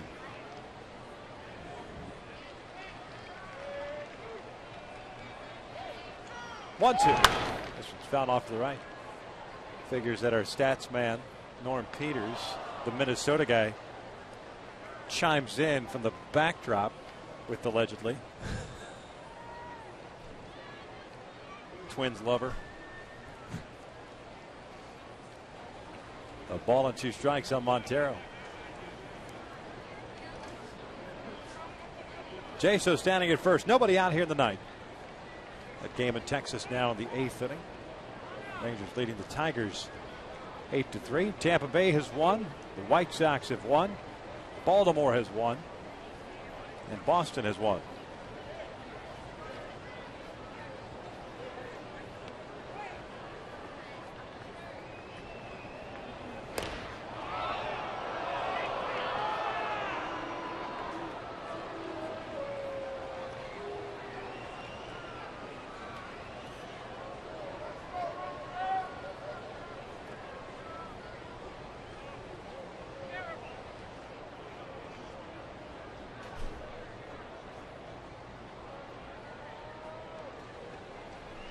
Good lead for Jaso, and here's the 1-2 outside. 2 balls, 2 strikes.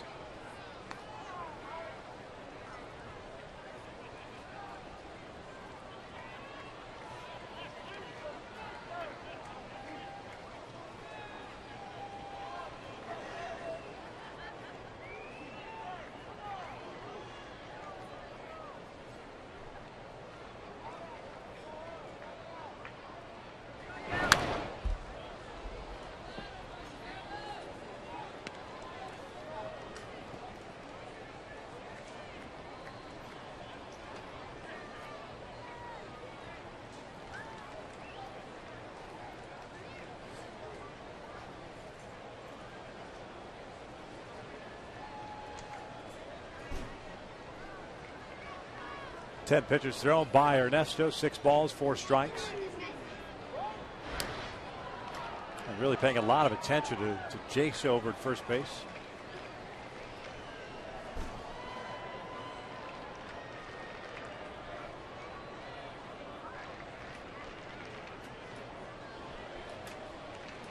Jaso with 2 stolen bases this year with that fastball velocity Ferrari has. You would think you have a great chance to have a strike him out, throw him out if he does go. Doesn't go. The 2-2 out toward the alley in right center field. Trout got a good jump on it. He'll make the running catch. And there's out number 1. That was a pretty difficult play, too. Ball was hit very well by Montero, but it was all about that quick first step and jump. Real good view here. How quick he had to react to be able to cut that angle off and make the play on a well-hit baseball that had a chance to be in the gap and score Jaso. But the good read in the glove and getting the baseball in back as quick as possible. Make sure there's no advance from Jaso, even though he was over halfway there thinking that was going to be in the alley. So 1 out and 1 on. Here's Sean Figgins, who had a single off Weaver as the breaking pitch is in for a strike.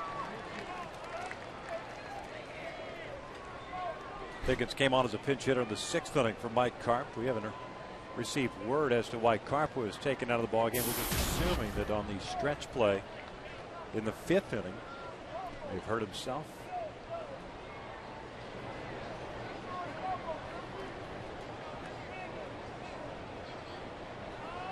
Oh, 1.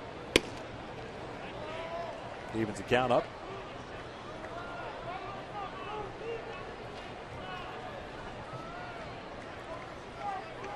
Trailing after 6 innings, the Angels is 1-40, so they're due. There's no question. Ernesto can keep it right here. You just need a base hit and a big fly, and you're tied up.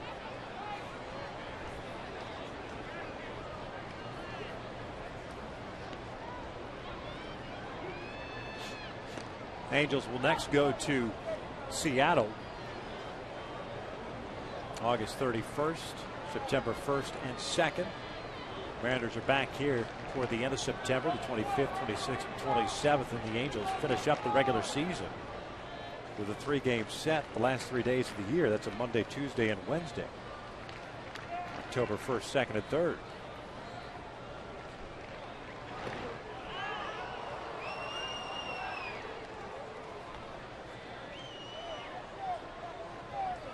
Well, that one time where the Angels came back and won a game late was against the same Seattle club back in May 25th. And they scored 3 runs in the 9th.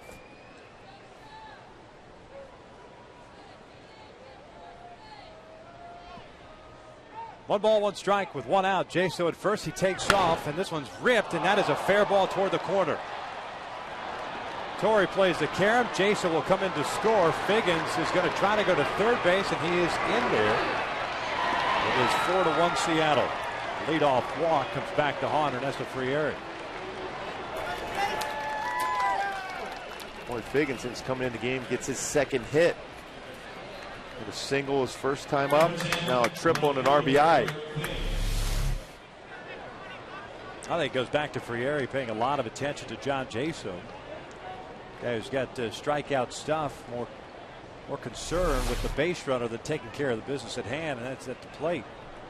And in the mislocation because of that distraction.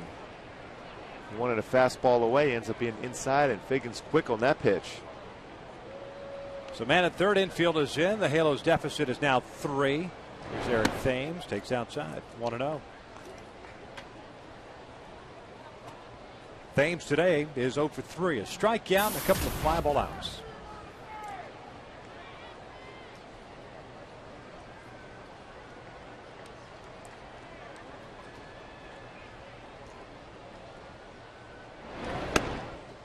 One and one.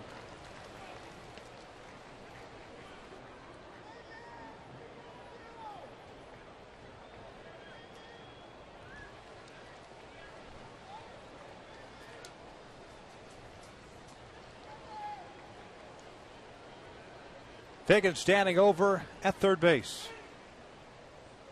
1-1 pitch. Thames swings through that one or fouls it. Got a piece of Bobby Wilson, 1-2.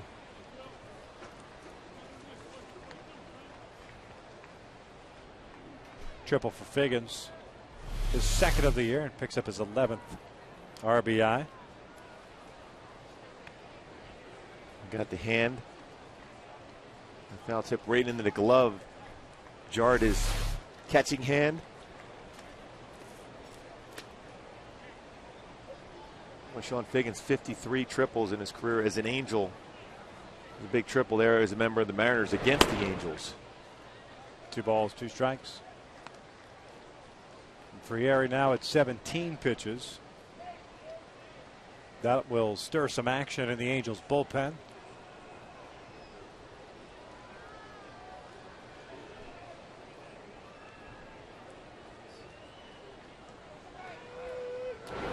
Outside, full count. Steven Geltz.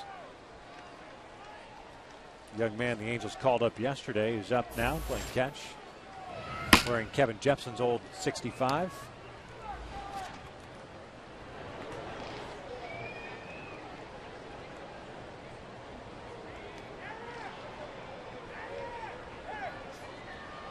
The 3-2 to Thames. Swing and a miss. Down he goes. 2 outs.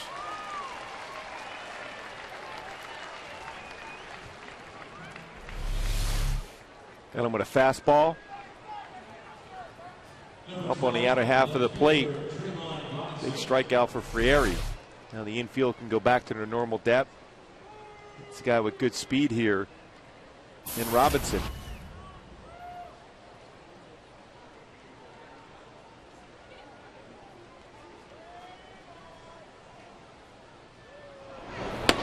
Robinson tardy on the fastball. It's no balls and a strike. Mariners left fielder has popped out, walked, and struck out. 1 run in for Seattle here in the 9th inning. Figgins standing at third.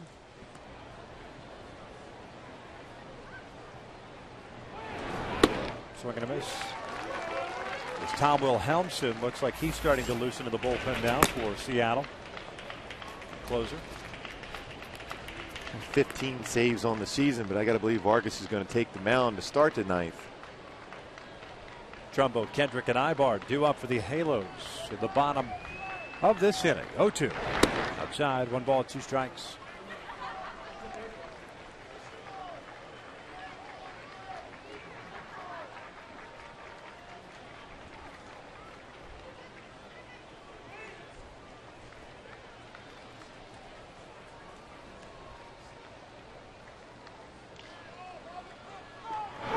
Robinson goes down swinging, but Seattle tacks on the run as we head to the bottom of the 9th inning. The Halos are down by 3.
Kendrick and Ibar. Jason Vargas is back out on the mound.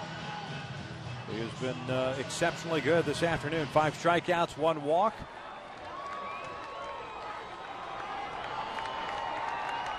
The Angels have had some opportunities against them and could not cash in those opportunities in the 3rd and 4th innings. And since then, it's Vargas been in shutdown mode. 91 pitches in 8 innings so far.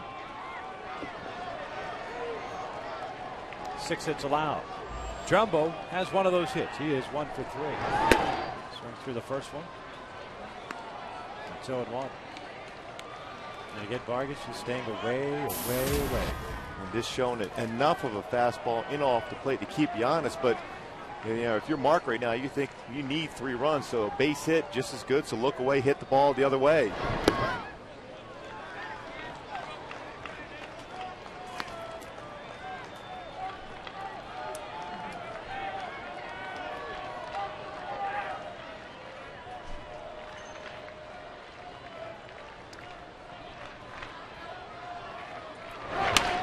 This one's line to third. Figgins has it. 1 out.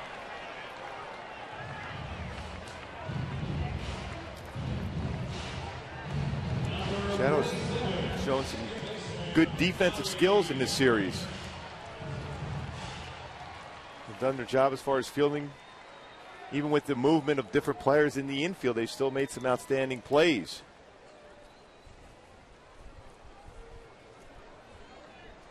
Here's Howie, a walk, a strikeout, and a fly to right. The first one is in for a strike.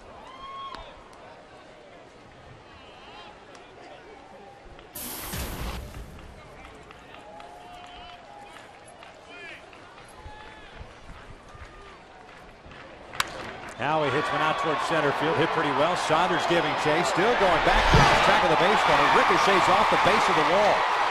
Kendrick rounding second. He'll end up at third with a 1-out triple. 3rd triple of the year for Howie. Derek Wedge may go down and make that move now to the bullpen. And sure enough, Vargas doesn't like the call as Wedge pulls the trigger very quickly here. We're looking for that approach throughout the game, that great back up the middle with somebody who's going to live away with good sinking fastball, great changeup. That's the approach you have to try to take. So pitching changes. Vargas is done. Wilhelmsen will come on in relief. We're in the ninth. The Angels down 4-1.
Vargas done after an 8 1/3, 7 hits, 5 strikeouts, 1 run. It was earned, and that was back in the second. He's responsible for Howie Kendrick standing at third base. Eric Ibar will step to the plate, 2 for 3 tonight. A single, a double, and a ground out. Eric faced Wilhelmsen last night. Struck out looking to end the ballgame on a breaking pitch. Wilhelmsen 93 to 98 with a fastball, but a very good curveball and an occasional changeup.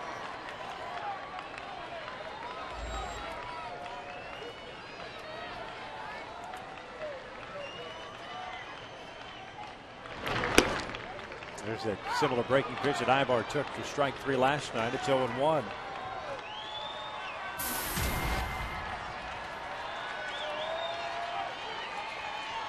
Mariners with a 3-run lead here in the ninth.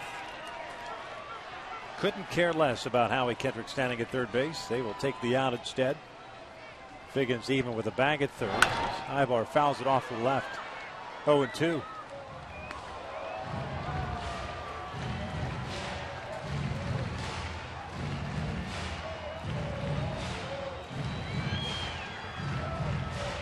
Ibar's just trying to somehow put the ball in play against a guy who very difficult to do so. 66 strikeouts and 56 2/3 innings pitched for Wilhelmsen.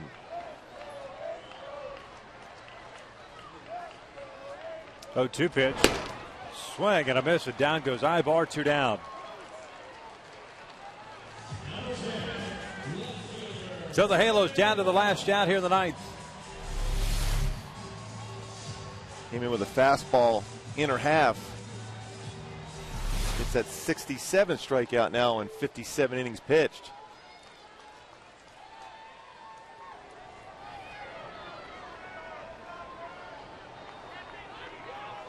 Vernon Wells at the plate. Sac fly, bouncer back to the mound, a fly ball to left. 0-1. Kendrys Morales has come out to the on deck circle.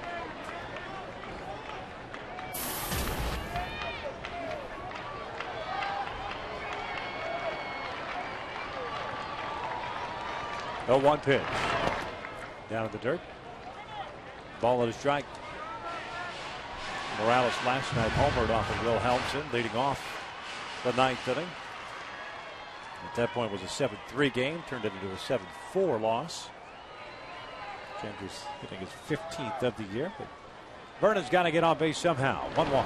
This one's fouled off to the right, 1-2.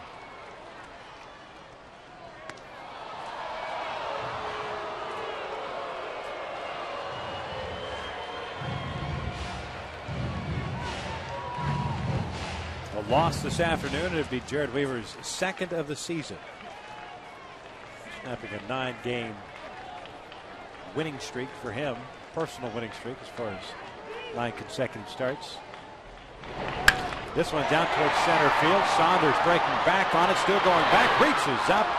Makes the catch. And the Seattle Mariners have taken 2 of 3 from the Angels. Winning this series. Taking the finale by the score of 4-1. Well, I think what it came down is Jason Vargas just threw the ball very well. Kept the ball out of the middle part of the plate. Kept it down. Changed speeds very effectively, particularly in the top part of the order. Outside of Torrey Hunter, it was a difficult task to get guys on base. And Montero, enough damage against Weave today, who threw the ball very well. 7 innings for him. Just 3 runs allowed, but it wasn't enough. Seattle wins this one 4-1. Weaver takes the loss. He is 15-2. Vargas picks up the win as he moves to 13-8 on the season, and the Halos now 8 games back in the West. Stick around. Chris McGee, Jose Mota, Garrett Anderson will break it all down on Angels Live post-game edition. That's up next.